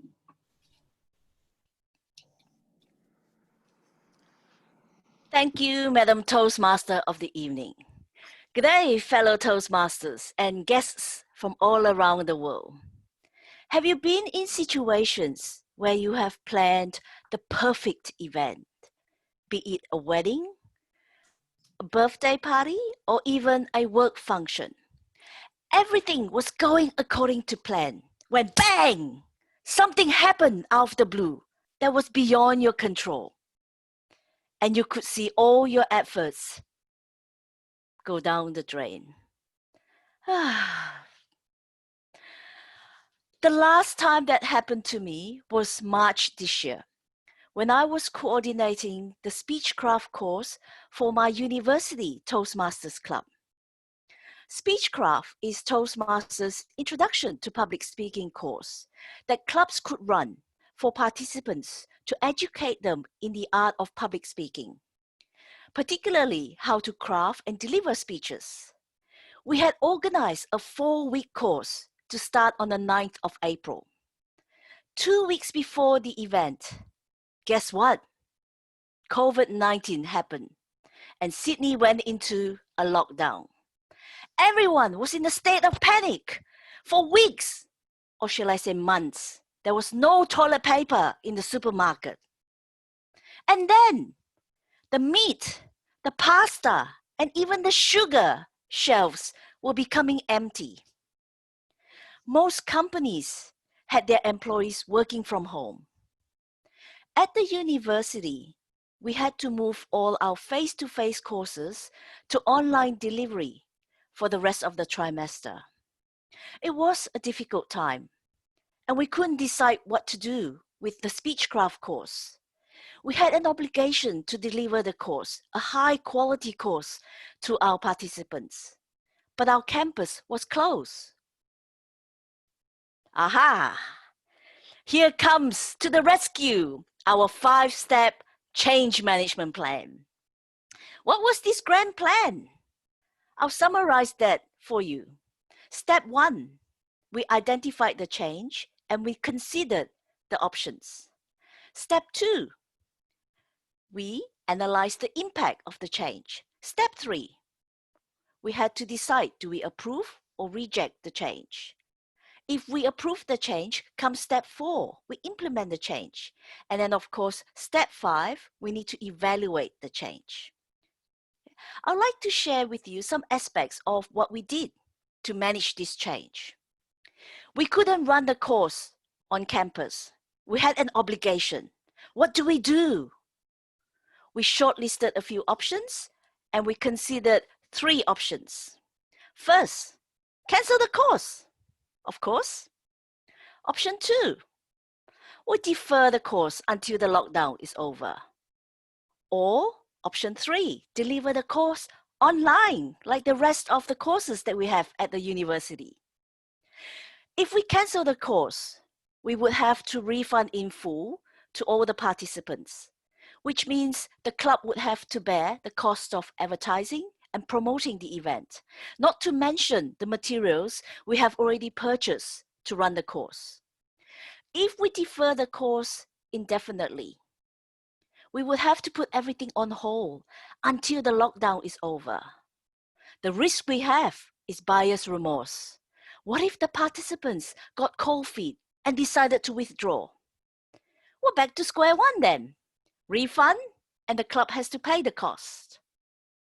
Option 3, if we deliver online, we will have to convert all the materials to online delivery. In addition to that, we had to learn Zoom and as well pay for the Zoom upgrade so that we can have longer than the 40 minutes free account. We had to put in extra time, effort, and cost, and we had less than 2 weeks to do this. What shall we do? We got all the key stakeholders together and we consulted with them, the participants, the university, as well as the presenters, on what options would service or meet our needs. After a lot of deliberation, we made the decision to run the course online. We ran the course for 4 weeks and we delivered the first component online. What do? We threw a carrot to the participants. But wait, there's more. Remember the trick of enticing them. Instead of just offering a pure online delivery, we threw in a 2-week free course at the end when the lockdown's over to run face-to-face sessions on campus. It's a win-win situation for both parties. One, We get to recoup our cost, as well as enhance our online delivery skills. For the participants, on the other hand, not only do they get to hone their online presentation and speaking skills, they get to also practice their face-to-face delivery. 2 for the price of 1. What a bargain, right? We are not able to evaluate the change at this point in time, as we are waiting for the last part to be done. Hopefully, over the next few weeks, as the campuses start to open, we will be able to deliver the 2 face-to-face sessions. Ladies and gentlemen, I would like to share with you what author Brian Strobel said. Managing change is hard. Leading change is even harder. Next time when you see your efforts go down the drain, remember this. Communication is vital in managing change. And you should always have your 5-step change management plan. Back to you, Madam Toastmaster of the evening. Thank you, Lee. The dynamic leadership, change with the situation, perfect. I will now call upon our next speaker, Dinesh Kumar, and he would be doing Successful Club Series, Meeting Roles and Responsibilities. Could we have the evaluator, Anand? Anand, are you here? Yes, I am. Good, thank you. Anand, could you please read out the purpose of the project? Okay, good evening, everyone. Today, Dinesh will be presenting from the Successful Club Series, Meeting Roles and Responsibility. Now, this is a manual that provides an overview of club meeting roles and identifies ways that Toastmasters can influence and enhance the quality of a club meeting. Thank you. Thank you, Anand. The timing is 10 to 15 minutes. So I'm not sure whether he wants it at 11, 13, and then 15. Would that be all right, Dinesh? Yeah, sure. That'll be fine. Thank you. It will be 11 at the green, the 13 at the amber, and then 15 at the red. Yep. Right. Speaker responsibility for Dinesh means having the discipline to satisfactorily complete a task that you are entrusted with. Dinesh believes that this presentation can influence and enhance the quality of club meetings from the experience he has gained over the years. Please help me welcome Dinesh Kumar. Splendid morning, afternoon, and evening to everyone seated here. So today my topic, responsibility, was something which I did not, it was a coincidence really for me to speak about meeting roles and responsibilities and for the meeting team to be on responsibility. So I thought it was quite a good opportunity for me to share what I think of meeting roles and responsibilities in the Toastmaster setting. So responsibility for me, it's really having the discipline to complete a task which you have been entrusted with, an obligation of sorts, like what the word of the day is. And responsibility, I believe, helps you to, it actually educates you, because when you take up responsibility, it helps you to deeply absorb what you learn. When you take up something new, opportunities which you weren't previously exposed to, it exposes you to these new things, people, experiences, and situations that you would have otherwise missed. And therefore, I believe responsibility is an integral part of learning, as it provides a solid foundation to our education. And when I talk about education, I mean not just rote school learning, like going to school, but education as a lifelong kind of education journey. So today I'll be speaking about assigned meeting roles as well as the exco committee roles in any club.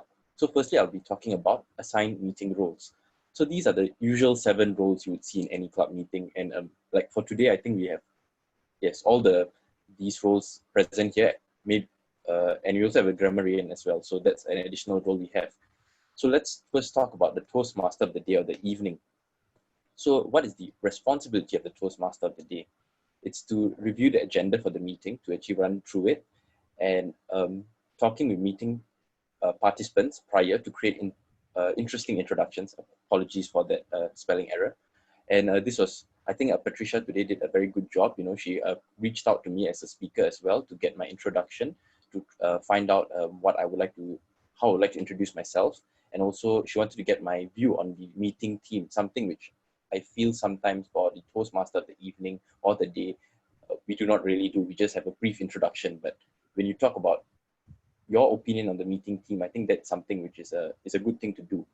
And also, the Toastmaster of the evening should strive to create an atmosphere of interest, expectation, and receptivity.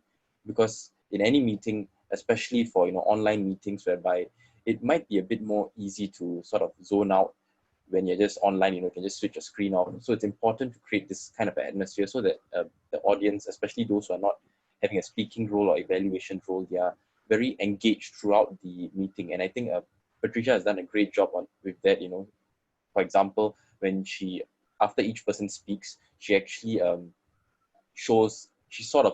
provides a very brief summary of what happened. And I think that also goes to show what are some of the things you can learn from a Toastmaster of the evening role, that is reflective listening, providing a summary, not just after the person comes, okay, let's go to the next person. Instead, you listen and then you try to process what has been said, which is a skill in itself. And that's one reason why I say responsibility gives you an education in a sense.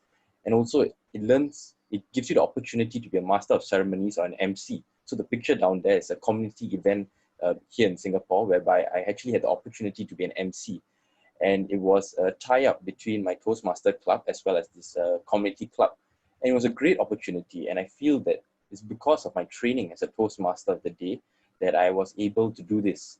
And on top of that, I feel when you take up this role, it helps build your organizational skills as well.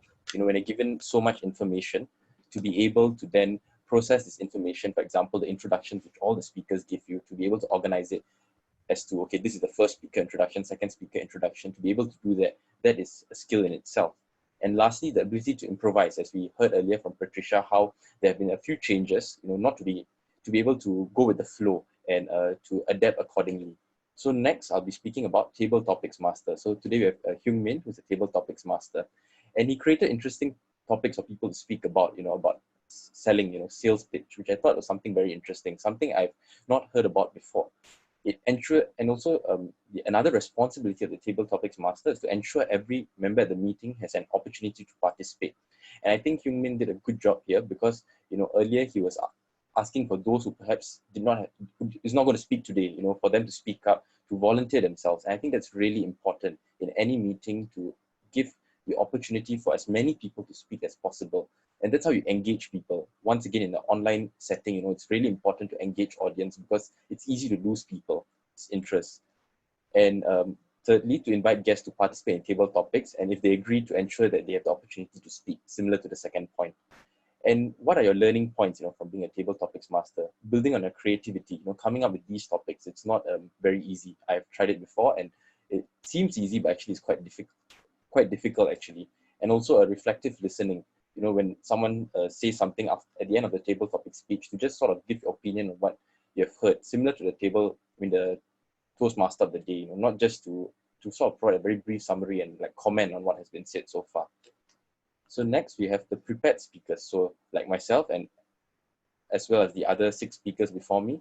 And so what are our responsibilities? To dedicate time and energy planning and practicing speeches from the different manuals or pathways, and to engage the audience. So that can be done through asking of questions, using visual aids or humor. So there are many ways to engage the audience and help the audience learn something at the end of the day. I think that's really important because, especially for our guests and who come to our Toastmaster meeting, so that at the end of the day, they take something with them and they can say, okay, I learned something from today. And what are the learning opportunities for prepared speakers? The presentation skills, and of course your speaking abilities, as well as building up your confidence level to be able to speak in front of a crowd. Next, speech evaluator.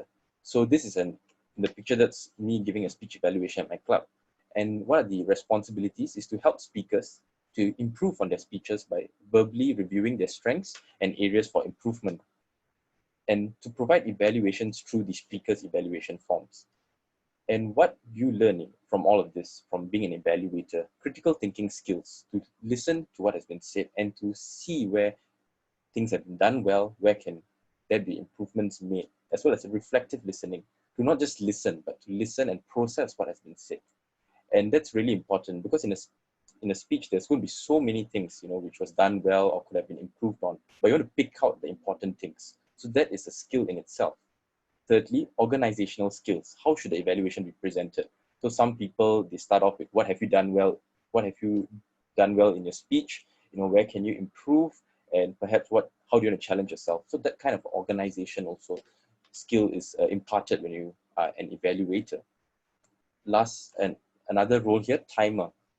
So the timer role is whereby you help the speaker, learn to convey their message within a specific time. So today I have Alicia, who's helping all the speakers and the evaluators in this role. And I think it's a very important role which sometimes you overlook because it ensures the meeting runs on time. And the importance of communicating a message within a fixed period. I mean, because all of us humans, we have a fixed attention span. After a while, we will grow bored, no matter how interesting the speech might be. So it's important to be able to convey a message in that fixed period of time. And I think one of the learning opportunities from this is time management. So when the timer learns to, time what the speeches, he's able to see how you can better manage your time. At the same time, to be able to focus, because you're listening to the speech at the same time, you also have to keep an eye on the stopwatch. So that's another skill. And thirdly, creativity. So this is something which in the picture here, one of my members, what they did was, instead of just saying, okay, you've exceeded your time and you perhaps did not qualify for voting, actually went into a bit more detail saying that, okay, you spent about 2 seconds on this pause filler and really went into very much detail on how much time was spent on things which are unnecessary. And I thought this was really useful, although the timer did not provide that feedback during the meeting because it's really long. At the end of the meeting, he actually just passed it to us. So I thought it was something very useful, and that's like improvisation.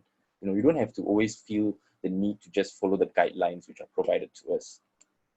Next up, the R counter. So this is to help speakers identify the pause fillers commonly used, and today we have Thomas who's helping us with that. And the learning opportunities to become more conscious of pause fillers, things which often we don't realize, especially when you're talking. But when you're an R counter, chances are you'll start hearing all these pause fillers, and you yourself will realize, okay, these are things which I can avoid.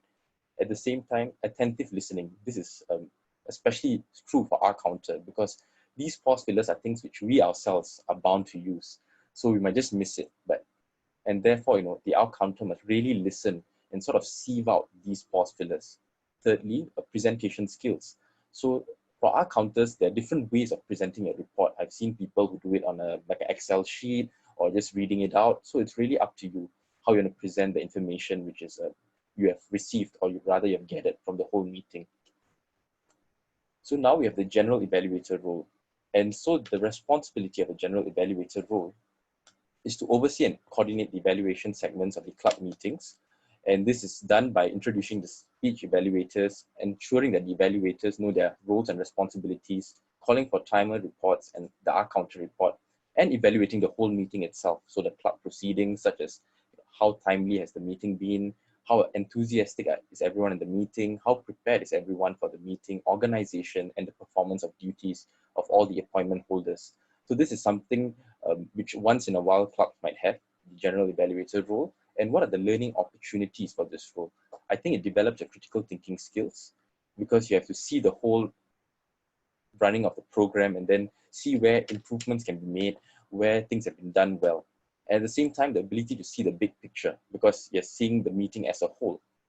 Thirdly, time management and organization, how the meeting can be conducted more effectively, because when you're a general evaluator, you'll try to see where things could have been improved, things which took up time. And lastly, motivational and team building skills, because the evaluation report you're giving is for the club, is the entire club. So you need to motivate the club and sort of reaffirm them in things which they did well in and how they can improve even further. And most importantly, I feel this is one role which we all might forget, and at times it's not even stated in the guidebook. It's the audience. This is probably the most important, I feel, member of the whole meeting, because they are the ones who are giving up their time participating in the meeting. So for the audience, what should they do? They should participate in the meeting with an open mind, have fun, that's important, learn something, and at the same time, how do they develop from this whole thing? How to be a better speaker, picking up evaluation skills. At the same time, also learning to think off the cuff by participating in table topic sessions, as was earlier the case. So right now, there are also many other additional roles. For example, table topics evaluator, which we tried out once in our club. So like someone to evaluate table topics, a joke master, a presenter of invocation, which is something which I just found out recently after researching, and facilitators. But for the lack of time, I shall just skip this. So you can just take note. You can actually just check it online as well. So club officer meeting role. So this is my photo taken at the Exco, the installation last year. And that was about a year ago. So time really flies very quickly. So these are the club officer meeting roles. So the 7 main club officers.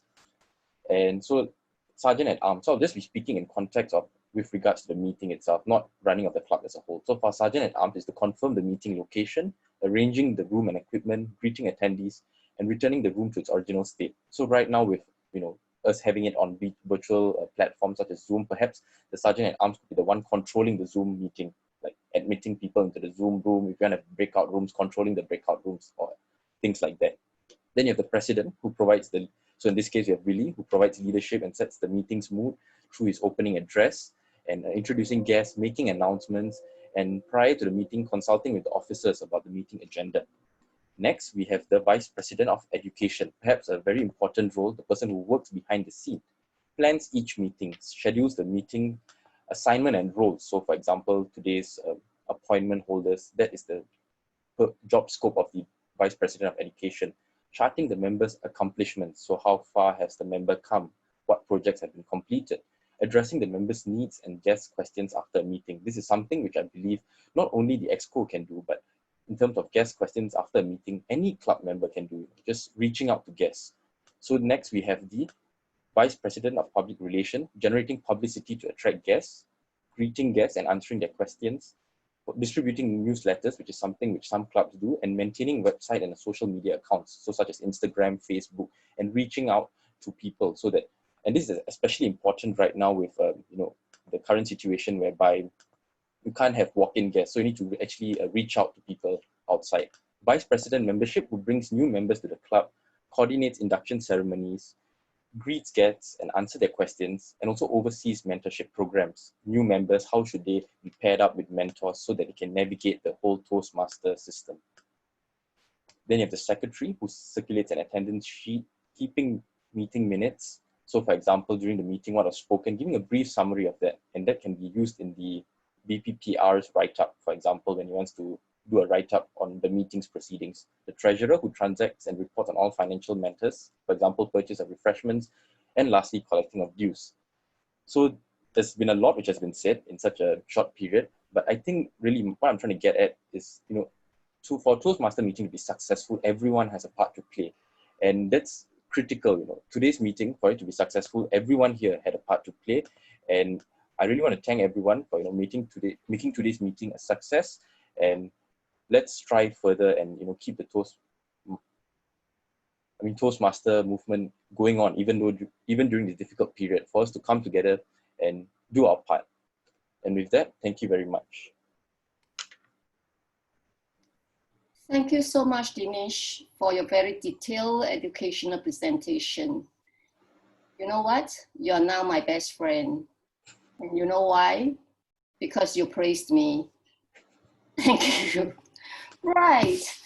We have come to the end of all these wonderful speeches. Thank you for being responsible and responsive with your excellent, prepared and obligated to give us your best. Would we now have the timer report, or Alicia? Could we have? Yes, thank you. Toastmaster of the day. Sorry? Yes. The report now. Everybody has managed to. Okay. So we just go straight to if everybody is qualified, we go straight for the voting. Only one person has been disqualified due to over time, and that is only women. The rest. Yes, the rest of the speakers have managed to speak within time. Great. So let's vote for the best prepared speaker.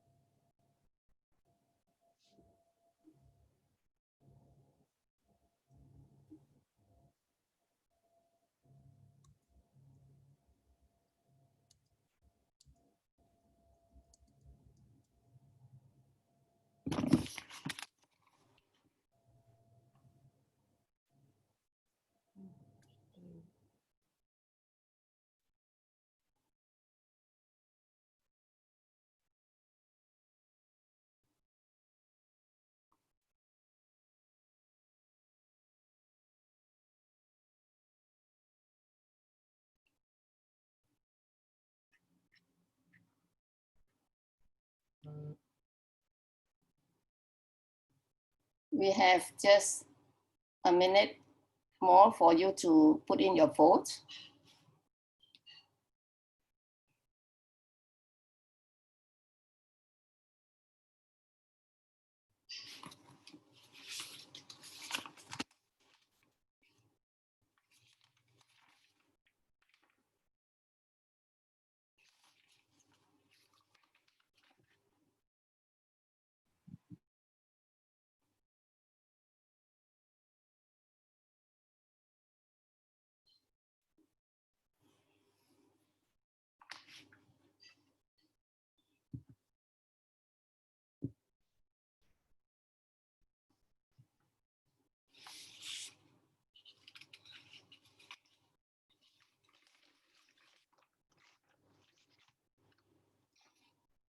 Right, time's up, and I shall now end the poll.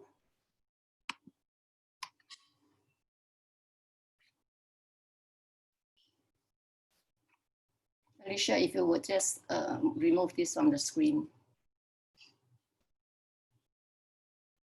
Are we going for a 5 minutes break, or do we need it?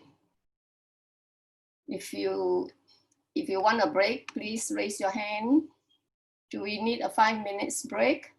Okay, right. So we go for a 5 minutes break, and please be back by 11:42.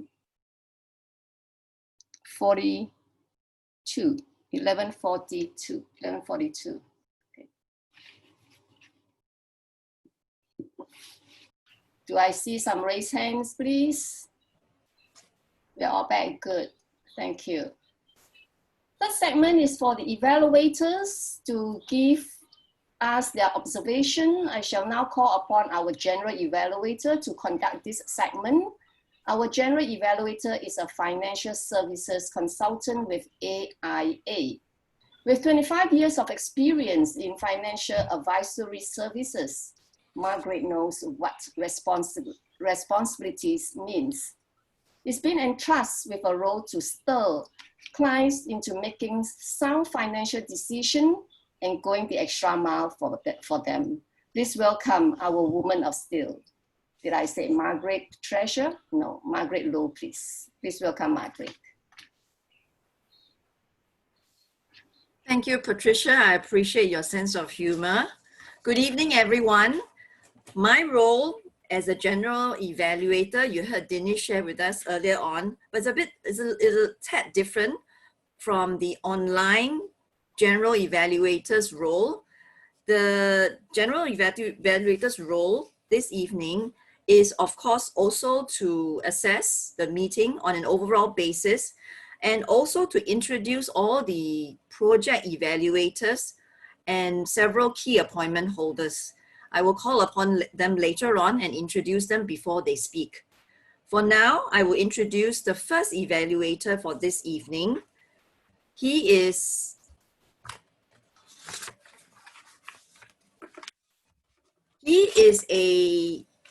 will be evaluating the first speaker, Toastmaster Ahmad Naharshim.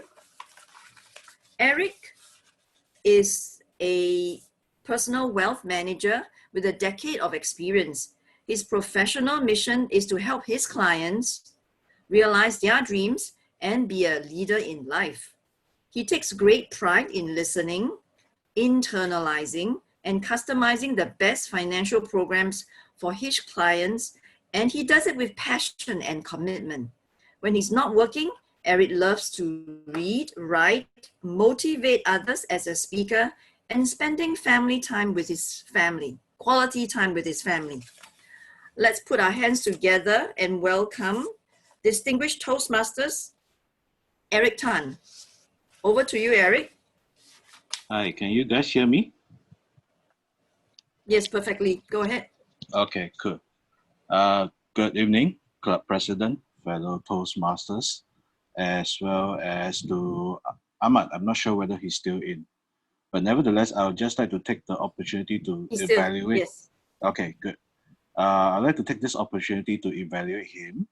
First of all, I would like to congratulate him for doing such a brilliant job in his icebreaker. Now, what he did well and something that we can all learn from is the fact that, number one, I love the fact that he shared his personal story, because this is good. As speaker, when we share our personal story, we are essentially showcasing our experience. And because of that, we enhance our credibility as a speaker to the audience. So I would like Ahmad to keep that up. Very well done. Second, I noticed that Ahmad have a very strong message about finding his passion and not giving up. So the message is strong and relatable. And this is important because the audience can almost feel his emotions as he went through his quest of finding the profession that he is passionate in. It keeps the audience on the edge of the seats as he took us through this journey. So well done on that. The points that he may want to work on is, number one, I think you can consider working on your articulation, because there were times where there were some words I had trouble hearing. For example, science journalist, So clarity in speech is important because it will prevent any part of your invaluable message to be lost. So you have to consider, or you can consider slowing down your speech delivery and paying more attention to articulate words, especially words that are of significance. Secondly is you can consider slowing your delivery speech with pauses.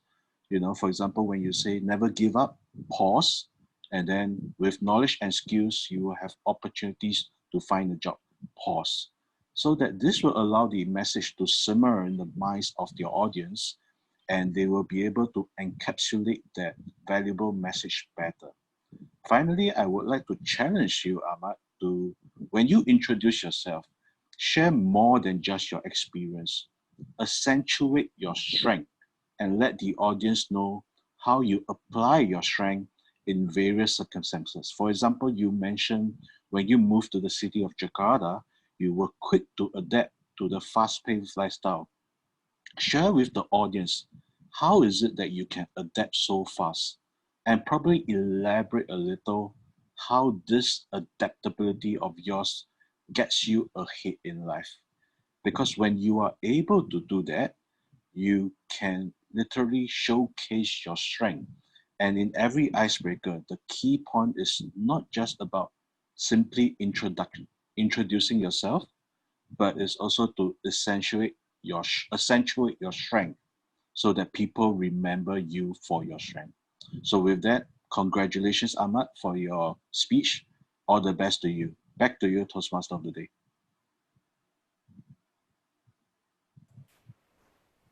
Thank you, Toastmasters Eric. Wow, that was inspiring. That was very uplifting and was very inspiring. And we hope to hear more from Ahmad in his subsequent speeches. Next up, we have the evaluator for our second speaker. Our second speaker was Toastmaster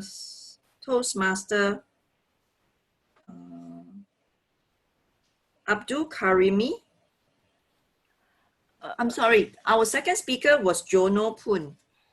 And even though Jono has already left us for this meeting, he will be finished with the recording and he will be able to listen into his evaluation. I would like to invite the evaluator for Jono to present her evaluation. Now, a little bit about Lee. Lee is happy to be spending her Friday nights and Saturday mornings with us. Hooray, we have company. And she's happy to mingle with our friends and guests from all over the world. Let's put our hands together to welcome Toastmasters Lee Buckley. Thank you, Madam General Evaluator. Over to you. Yes. Thank you, Madam General Evaluator. Step up, show up, and stay up. How do you show yourself online? What a powerful opening. Jono got us to start thinking of our identity, as well as who we stand for online. I love the visual. the character that he showed at the beginning of his speech. We heard his story from when he was a young boy growing up in England and how he dedicated his life since then to standing up against racism, to standing up against those who don't have a voice, as well as his other love, Toastmasters. He also shared with us a lot of valuable insights and tips, such as his 4 values: integrity, growth, focus, and connection. Do you remember the 3 I's he shared with us? Inspire, influence, and impact. I felt that it was a powerful speech that Jono gave us. He shared various aspects of his experience that helped him to build his social media presence. What I would like to do was that it would have been better in terms of enhancing his speech if he had shown us examples of his social media presence. Okay? What's the character he showed at the beginning? His online identity. And if it was his online identity, how did he build up that identity over time? What worked for him and what didn't work for him? How did he use the identity in his social media platforms, whether it's Facebook or WhatsApp or WeChat or Instagram? Okay? He shared with us a lot of insights and tips, and it would have been more impactful if he had been able to show us how it had worked for him as well.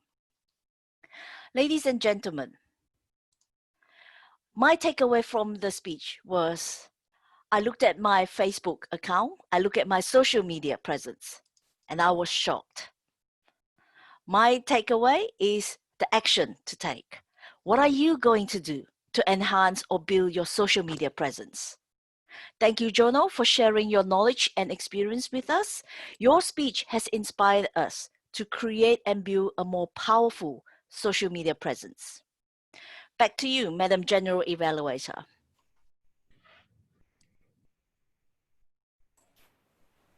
Thank you, Lee. Yes, certainly there's a call for action. And the call is for us to build a presence in the social media. I'd like to move on to the next evaluator.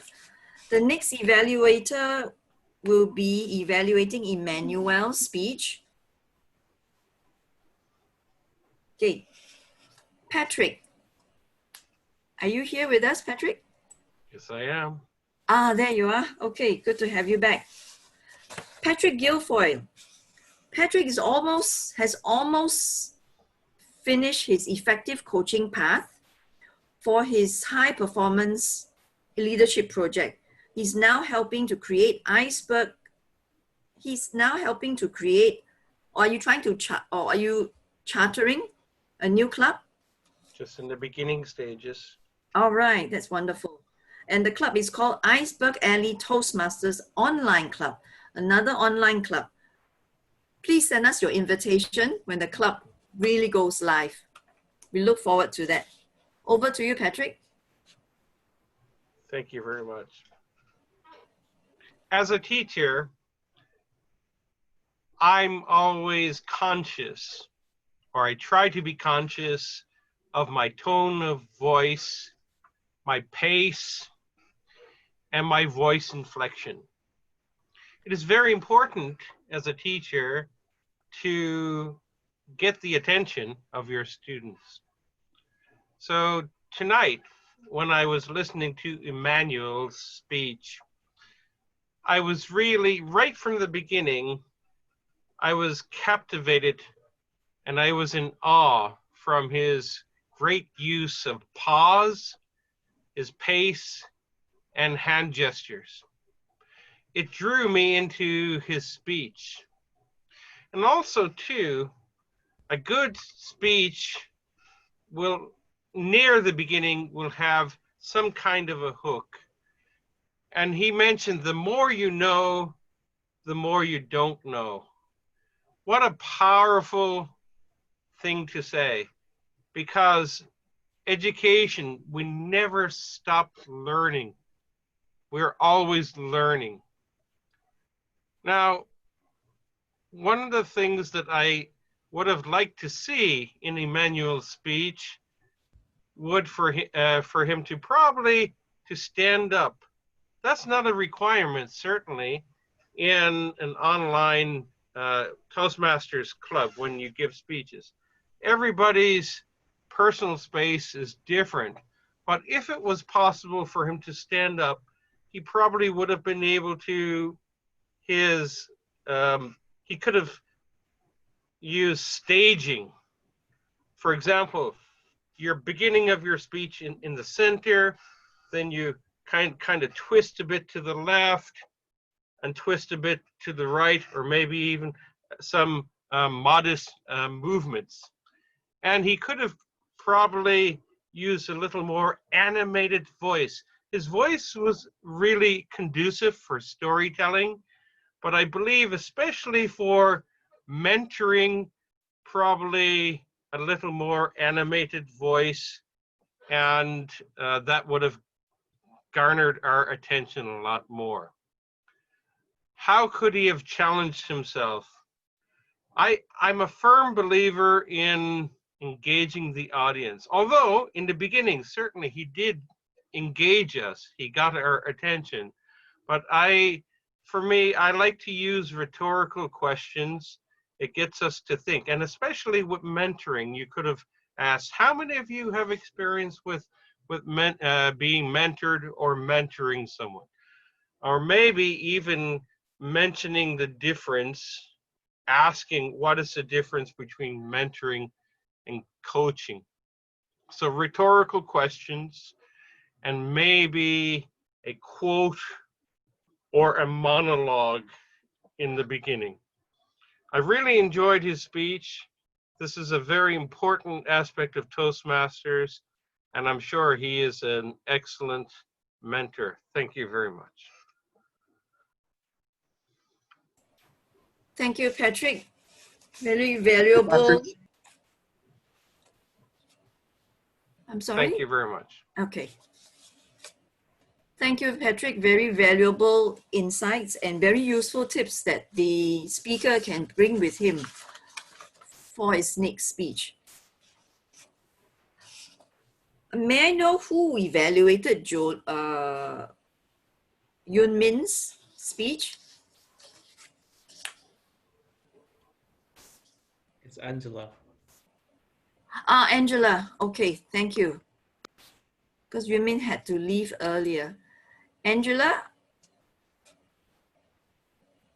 Angela, are you with us?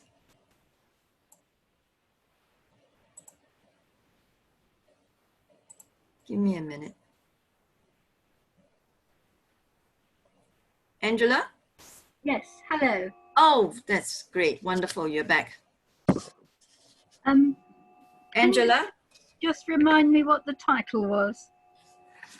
The title for Yun Min's speech was a humorous speech entitled Robbery Lesson.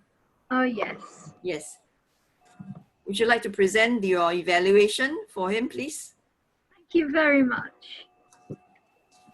Take it away, Angela. This was a humorous speech, and it was a personal story, and I loved it. I was fascinated all the way through, waiting to hear what was going to happen. The speaker started by engaging the audience by asking us our passwords and then revealing that he used as his password the date of this event. And he threw in a lot of red herrings. I don't know whether this was deliberate or not, but I saw all sorts of ways this story could have been going. I loved his phrases that he was blinded by love and alcohol, and his description of how he walked along and saw this white car coming along and tried to dodge the people. He was very good with his props, which he brought out and showed to us. Now I'll come to some suggestions. I think he could have gone further. If it was humorous, he could have, I would have liked him to have had two characters in conflict. For example, his mother telling him, come back, you must come back. Oh, you can't stay in that dreadful country. But then he's got this girlfriend. Or he's going to meet a girlfriend on a blind date and he arrives with no money and bleeding and late. And he then has to tell her what happened. And that would, I think, be humorous as well. That was what I was expecting. I like the ending. The purpose of a humorous speech is to present a story with a moral, but to make it humorous. I think he could have made it more humorous because I almost thought it was semi-tragic. But perhaps that's just me, and because of the news and my history and so on. So I think he could do it again and add much more humor. This story has great potential to be developed. I love the moral about buying the car and learning to do karate or whatever the arts were. I think at this point he could have added even more humor, perhaps shaking the car keys and saying he ended up as a better date because he had a car to impress the girls and he was a karate expert, and that would have just been the finishing touch. It was a lovely story and it has great potential to go even further. Back to you, Toastmaster of the Day. Thank you, Angela. Am I doing evaluation 3? I'm sorry, who was that? It's Azmina. Am I doing evaluation 3 or it's done? Evaluation 3, we have completed the evaluation for the third speaker. Okay. Thank you, Amina. Thank you. Yes. We're now moving on to our fifth speaker's evaluation. The evaluation will be presented by Celine. Celine offers this quote: during this extraordinary time of our lives, be kinder than necessary, because everyone you meet is fighting some kind of a battle. Thank you, Celine. I'll hand the time over to you.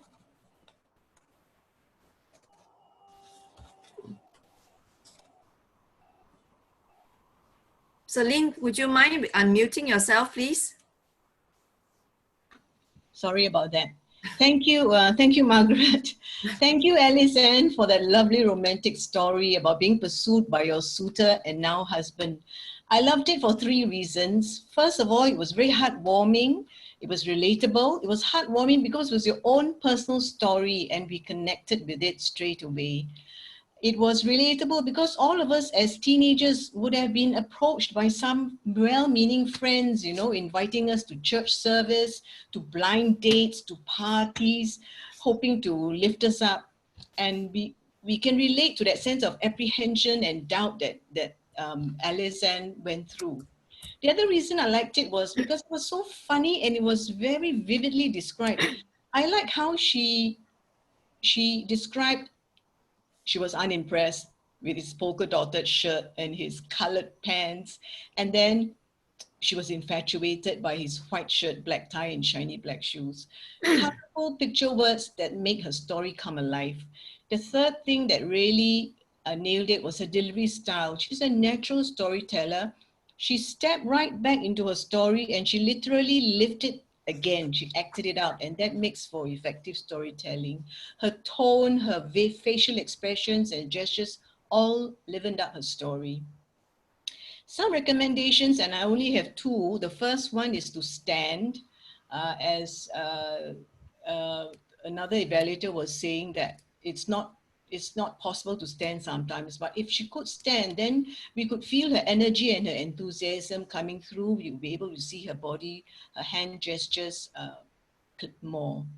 The second S would be an element of surprise. She told us at the start of the meeting that she almost didn't get married. And so because she said that we knew what her story was going to be like, so it was a kind of predictable there. What about injecting an element of surprise? Start with a dialogue between her friend and her, inviting her to the church service. She could then tell us that that was her as a teenager, lost, introverted, wondering whether or not to go to a church service. Proceed with the story and close with that happy ending. So Alice Ann, congratulations, you're a natural storyteller. Just pay attention to strategies like enhancing your delivery style, add in elements of surprise, and you'll not only be a natural storyteller, you'll be an excellent storyteller. Thank you. Over to you, Margaret. Thank you, Celine. Our next evaluator is our good doctor, Dr. Smokies. It's good to have you back, Doctor. Let me pull out your introduction.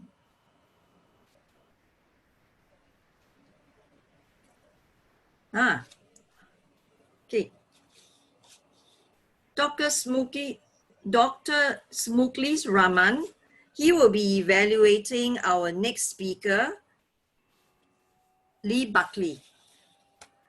Dr. Mooksley has been in Toastmasters for over 20 years and have earned distinguished Toastmasters as well as being past division governor, director in D46 New York City and D28 in Michigan and Ohio. He took Dale Carnegie courses before joining Toastmasters. He is passionate about education, for learning as well as for volunteering for learning. Inspiring and motivating. Okay, let me say that again. He is passionate about inspiring and motivating others. Let's put our hands together for Dr. Smokies.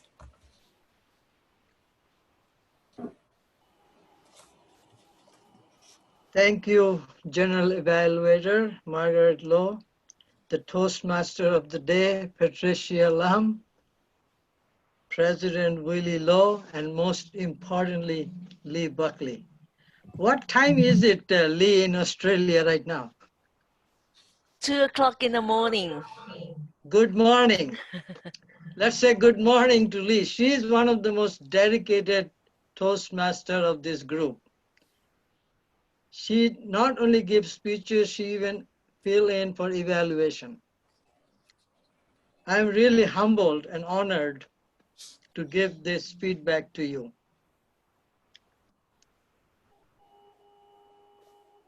She narrated a personal story that all of us can relate with the COVID-19 transition from physical meeting to the world of Zoom. And we are all participants in that journey. What is more interesting is she related a story how to manage a speechcraft in a university which was now closed. I like a lot of the highlights. You met all the objectives, change management, and successfully executed the program. What I liked most was some of the images that you drew for us. The store shelves, empty of a lot of goods, including even basic toilet paper and food and others. So very powerful images for the whole world today who is in lockdown or circuit breaker. You did a wonderful job. You are a very accomplished, admirable, dedicated, committed speaker. I really enjoyed your speech. Learning Zoom for you, sharing with us was also a great way to tell us this journey is a continuous improvement. Like, I really admire even our Toastmaster, timer, going through a lot of the learning phases of the Zoom meetings. You also had a sales speech like Toast Table Topic Master wanted you to sell something, and You are saying, oh, there is more. You gave a carrot. There is more. Buy one, you get two, or get two if you buy one. So there are a lot of energy and salesmanship. The only suggestion would be more transitional areas because you let us think a little bit. Your opening was great. The body was excellent. Conclusion with the quote of managing change is hard. Leading change is even harder. That was a great way to end an excellent speech. Thank you, Madam General Evaluator Margaret Lowe. Thank you. Thank you, Dr. Smokies. Okay, I'll bring us now to the evaluator for our final speaker this evening. Distinguished Toastmasters Anand will be evaluating Dinesh Kumar's speech on the Successful Club series. Dinesh briefed us on the meeting roles and responsibilities. And I'd like to invite Distinguished Toastmasters Anand to present his evaluation. Now, Anand shares with us that challenges do not become easier over time. They remain as they are. It is we who make the choice to take the chance and to be a better version of ourselves. With this willingness to change, we can overcome any challenge, anytime. Distinguished Toastmasters Anand, SG Online Toastmasters Club. Over to you, Anand. Thank you very much, Margaret. Good to see everyone. Dinesh, thank you very much for your very informative speech.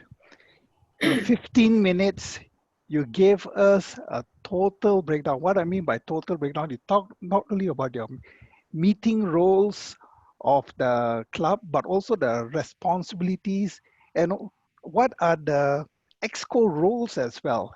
Basically, you gave us in a nutshell how a club runs. I thought that was a very informative speech and was very well done. What I also liked about was because this is a meeting roles and responsibilities, you also could tie it up to our meeting team. So that shows, you're able to be, on the go, prepare or improvise according to the situation.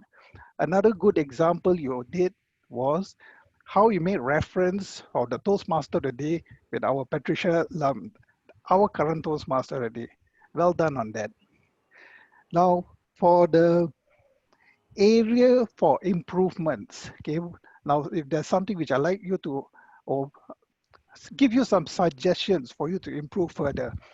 Though your slides were neat and clean, nice white background with all the words and all that, I found the font size a bit too small. I think one of the reasons because you had very long words. So, very long sentences, so you had to make it smaller. Now, let me give you an example. For your table topic slide, you talked about creating interesting topics for people to speak about. Okay, this is a pretty long sentences, and you know how when we give speeches, we give it in a point form.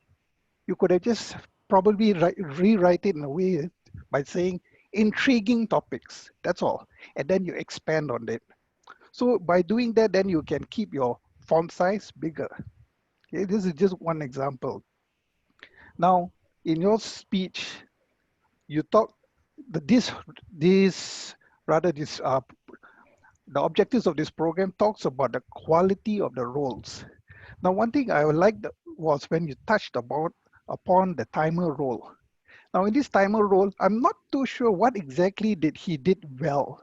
And I wish that you could have expanded it a little bit more, because that can then bring it to all of us here, all around the world. What is a quality timer? And you could probably just touch on what you think is a quality Toastmaster of the day, or what is the quality grammarian of the day. So highlight on those points rather than just giving us all the different roles on what they're supposed to do. Okay. One more thing is that this is being an international crowd. I found that you spoke a bit too fast. So try to interject some pauses in between and maybe slow it, make it less, I won't say wordy, but do consider the audience that you are having. Okay. All in all, I loved your informative speech. Do consider about your pauses, talk more about quality of the roles, and be a bit mindful about your slides. Keep up the good job for the information, and I hope to see more of you in this club. Thank you.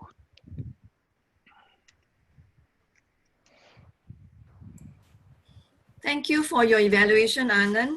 That was very useful tips also that you recommended to the speaker. We appreciate that.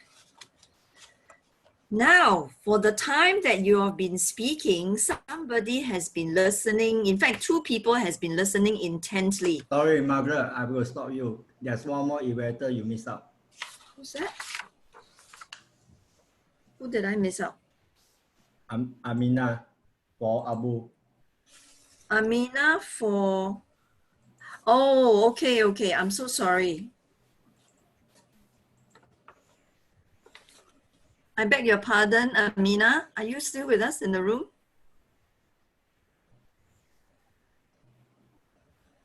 Amina, are you still with us in the room? Here. Is that right?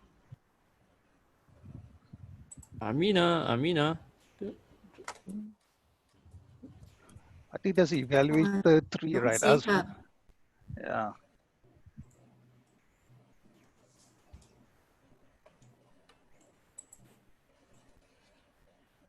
Ah, I see her.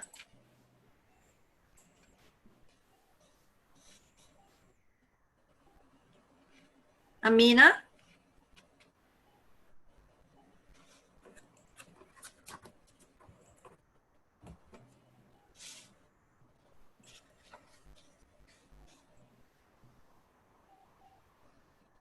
Amina, are you still with us in the room?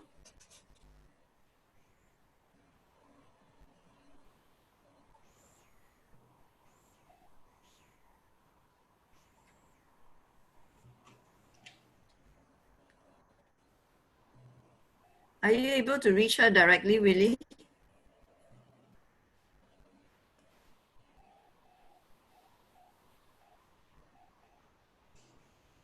My apologies, Abdul. Just now, I missed out on Amina. She did check back earlier on. So we missed out on your evaluation. We'll give her a minute to join us. It happens, no problem.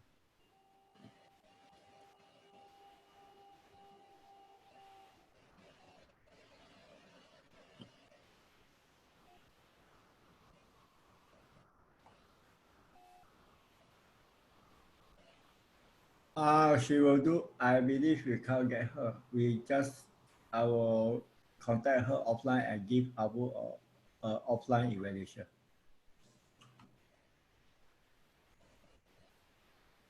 She's not responding.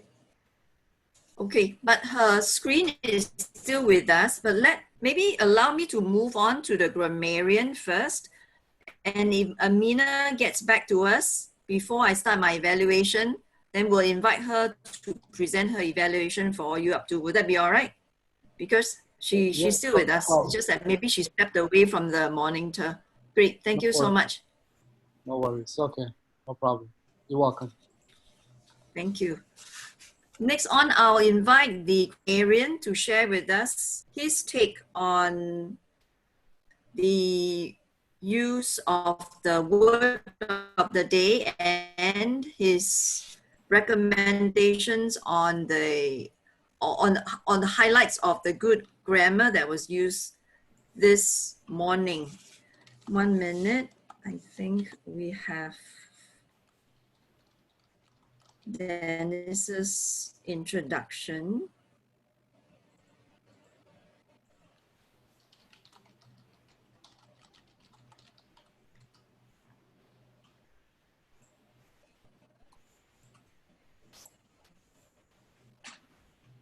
I don't need the introduction. You just go on. Okay. Okay, Madam Chair, Evaluator. Go ahead, please, Dennis.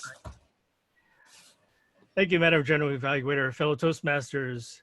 The word of the day was obligation, and we use the word fairly well compared to most meetings. I think a lot of times the word of the day is hard to use, but I tried to pick a word that was fairly easy and related to us. There was about a third of the speakers who used it and the evaluator, so I feel that was pretty good. The only thing I really picked, well, since this is an international group, I was a little bit lenient on grammar because I know that every country, every person learns English in a different way and they speak English a little bit differently than us. But so I picked on one of our American speakers since I know he's here in the United States. So I'm going to pick on Abdul since he hasn't been evaluated yet anyway. There's two things that I heard you say, Abdul, that I would suggest correcting. The first word is the word ask, spelled A-S-K. And the way I heard it was A-X-E, like the thing that you use to cut wood. So the proper pronunciation of A-S-K is ask, not as in the thing you chop wood with.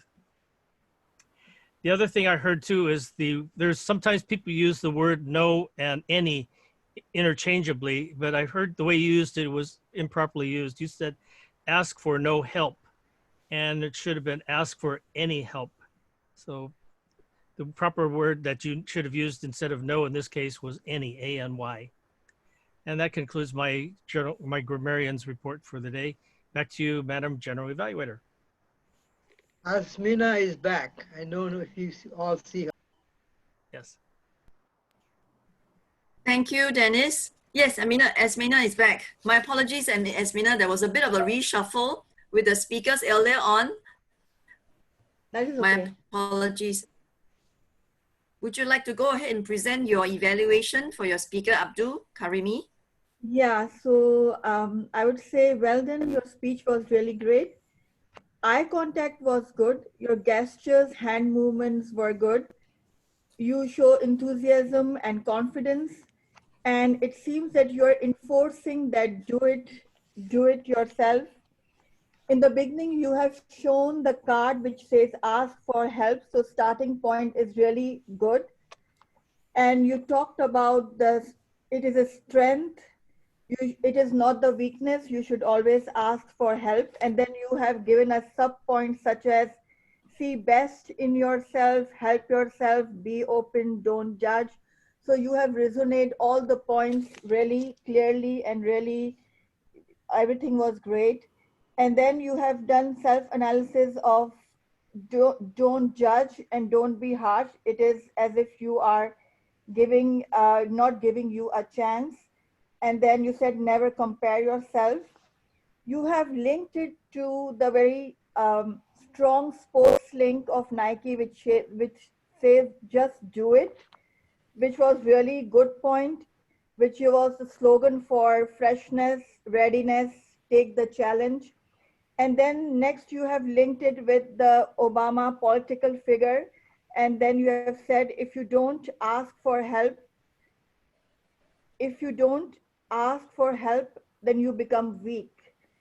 So these two links were really good. And in the end, I would conclude that you should have given us more links and more examples. And you should have also touched upon some mentorship. Otherwise, it was, according to the time frame, it was a good speech. Thank you.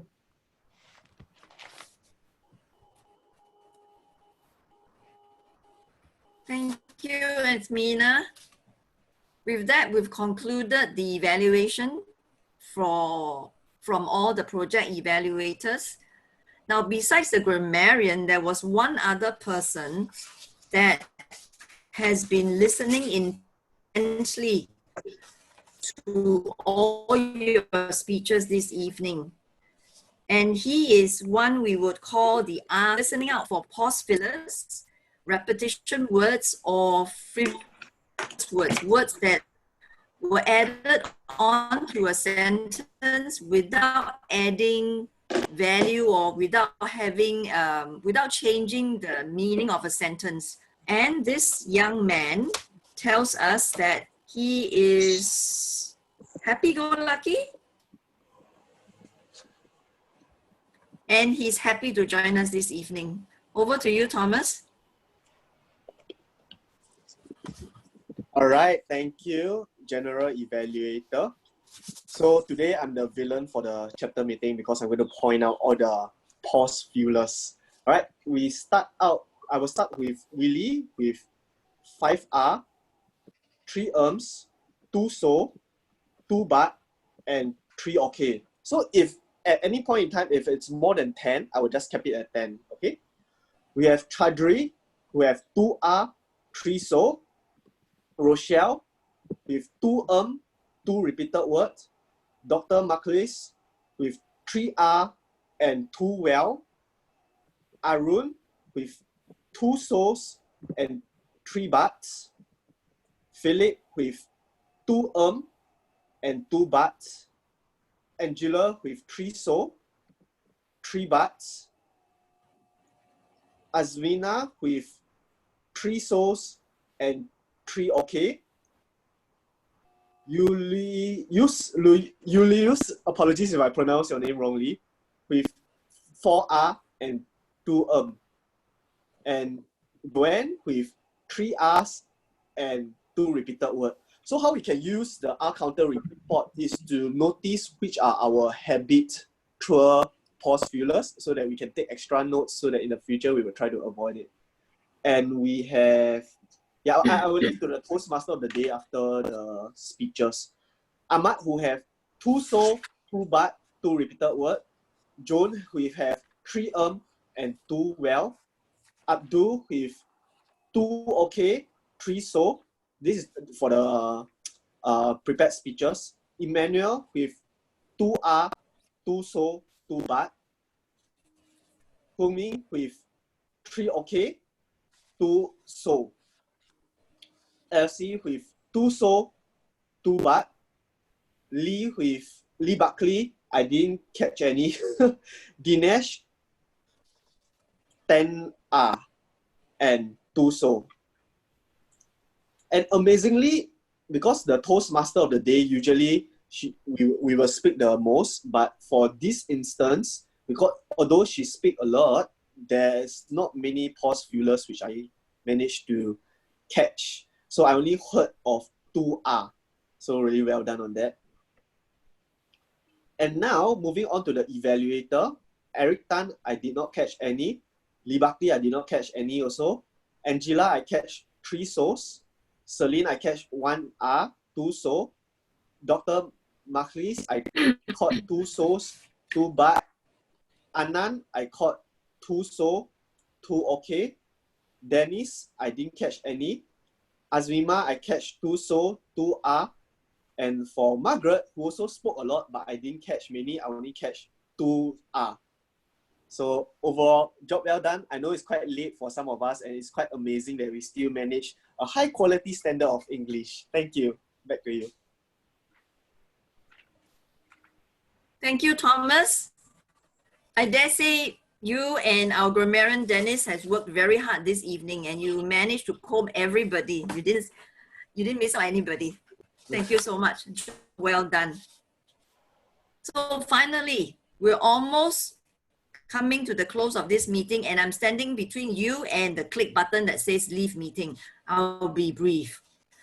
My role as a general evaluator this evening is to observe the meeting as an observer, and also to be able to highlight some of the excellent practices that you have executed this evening, also to comment on the project evaluators. I'll go right into it. The meeting was supposed to start at 9 p.m. Singapore time. The key appointment holders were very prompt. They arrived early to prepare for their roles. So that's an excellent thing for them to do. However, there was a tad delay in being able to coordinate the speakers, the order of the speakers, and hence there was a little bit of juggling between the order of the speakers in the initial stage. So that led to a slight delay in the commencement of the meeting. My recommendation for everybody in attendance is to come maybe 15 minutes prior, especially on an online meeting, where we need to ensure that speakers or evaluators are both in the room before we commence the meeting. So that will allow us to commence the meeting on time and also ensuring that it ends on time. The Toastmaster of the evening was excellent in managing the changes. And even though so, she was able to set a very calm, collected, in control demeanor throughout the evening. So I'd like to congratulate her for her calm posture and composure. I'd like to congratulate the table topic master.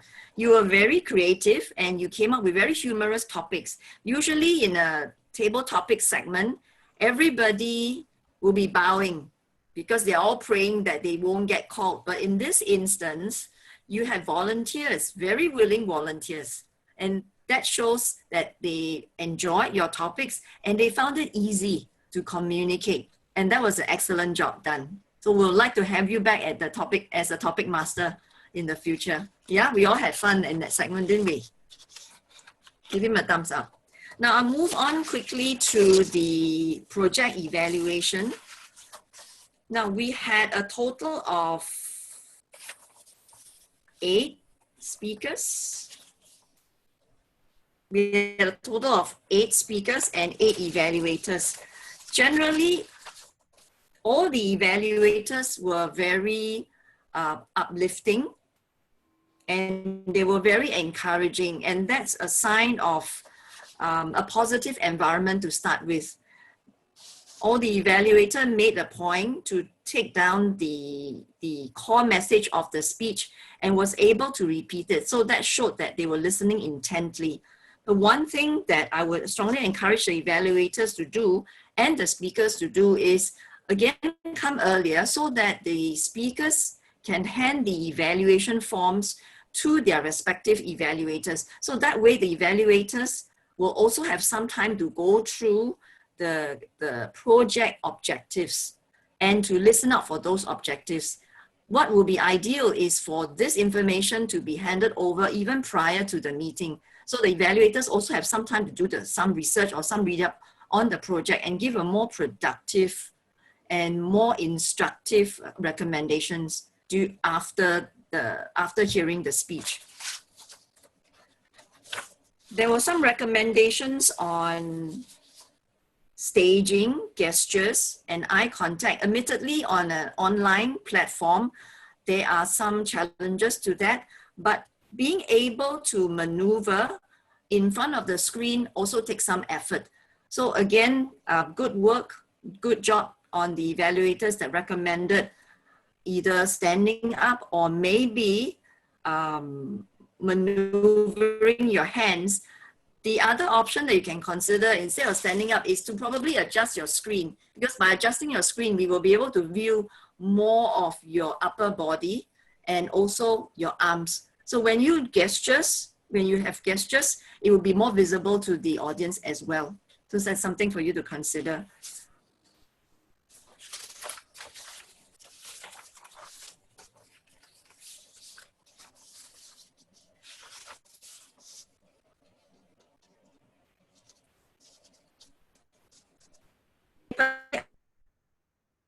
I like some of the evaluators who has highlighted the areas of improvement and given us examples on how to improve. In particular, Anand, he highlighted an area of improvement for Dinesh, and he also made recommendations, and he was able to refer directly to the content that Dinesh presented and give recommendations immediately. So I think it's important for the evaluator to be able to draw directly from the content and give recommendations in a form of an example rather than just a general statement.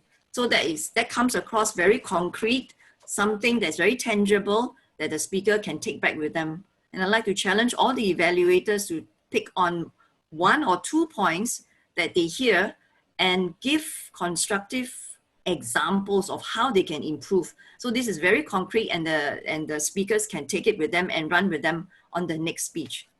I'd like to congratulate the grammarian for being succinct and paying attention to all the users of the word of the day. Usually, when we pay a compliment, we name a person. Like Dinesh delivered a very concise speech on the club roles and officer. I would like to congratulate him on that. I mentioned his name. However, if there are areas of improvement, we want to be a bit more sensitive, and we can just make a general announcement that these are the areas, certain pronunciation that can be said better or enunciated better for our general knowledge without mentioning a name, just so that we don't hurt each other's feelings, but it still provides a learning lesson for everyone. And finally, our R counter, he listened very intently and he was able to list out all our pause fillers. What I liked was that he was able to translate that and encourage us to watch our habits instead of just reading out all the findings, the counting that he's done. So to be able to make use of the report and be able to recognize some of our habits when we speak so that we can improve ourselves. With that, I will conclude my general evaluation. I will now call upon the club president to present the awards for this evening. Willie, would you like to present the awards for this evening? Thank you, everyone.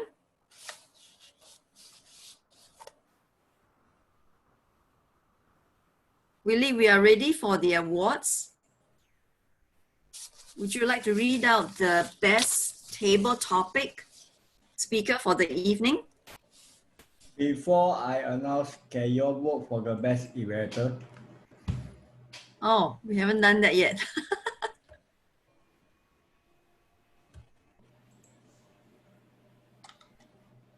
Okay, Jono did not deliver any evaluation. Would you like to change that to Amina? Asmina, sorry. And Angela? And Angela, yes. I can't change really, or else I will do Can you add to that then? No, you cannot. I will recreate one more time. Oh, okay. Let's give him a minute to do that. Only 1 minute. All right. Willie is very fast, not to worry. We're still in time. Do we have some guests this evening? Maybe like to share with us your take on the meeting. I see Natalie, sorry. I see Natalie here. Hi, Natalie. Hello, Margaret. Hi, hi. Sorry, Would you like to share with us your experience this evening? Sure. Sorry, I cannot turn on my video because it's at like 1 a.m. right now. And yeah, I enjoy it. This is my first like online club meeting. So thanks to CJ who invited me to come here.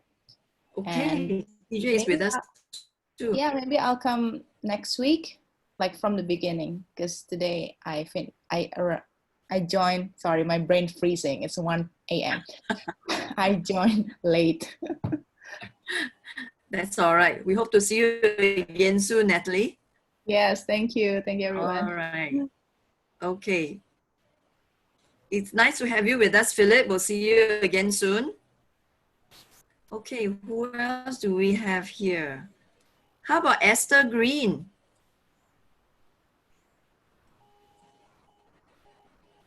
Hi, Esther. Are you with us? Okay, in the meantime, the poll is up. These are for the best evaluator. Okay, go ahead and poll the best evaluator this evening. The evaluator that was able to give very constructive feedback, at the same time was uplifting, and you felt he was able to help the speaker with some pointers that the speaker was able to take with him for the next evaluation. I mean, for the next speech. Yeah, my brain's freezing out also at 1 o'clock in the morning. Thank you. Thank you for the poll. We will give Willie some time to collate the poll. Okay, Esther is not here. Hon? Are you here with us, Hon? I see your photo. You look like you're peeping out from your cap. Oh.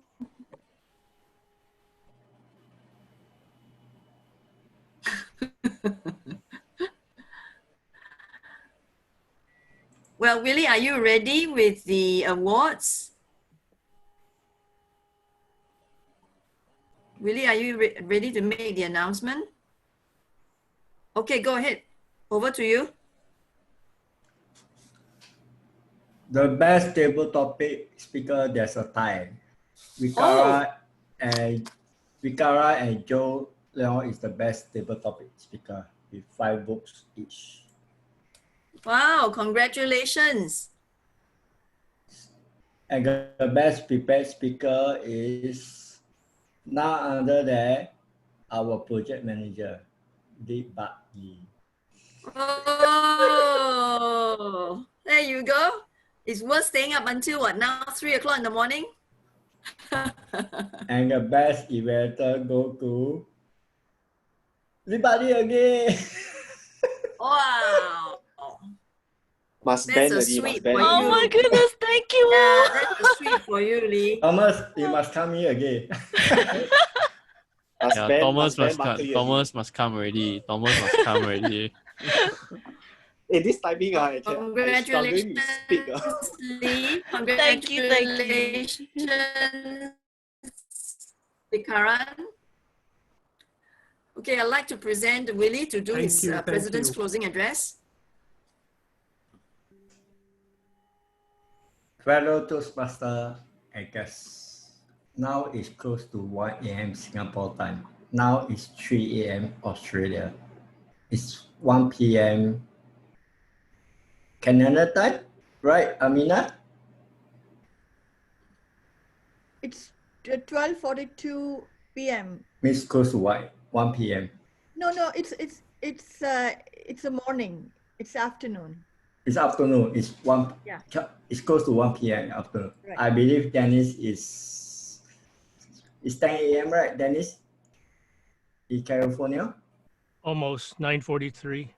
Okay. Abu is a bit. Okay.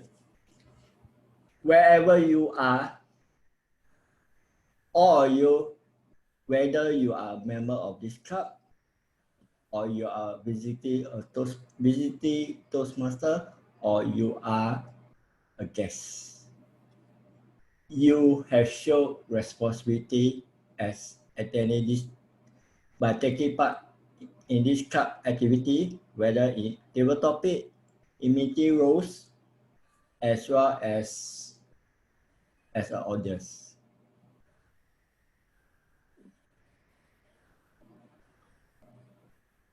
Responsibility does not mean that you need to be a leader to be responsible.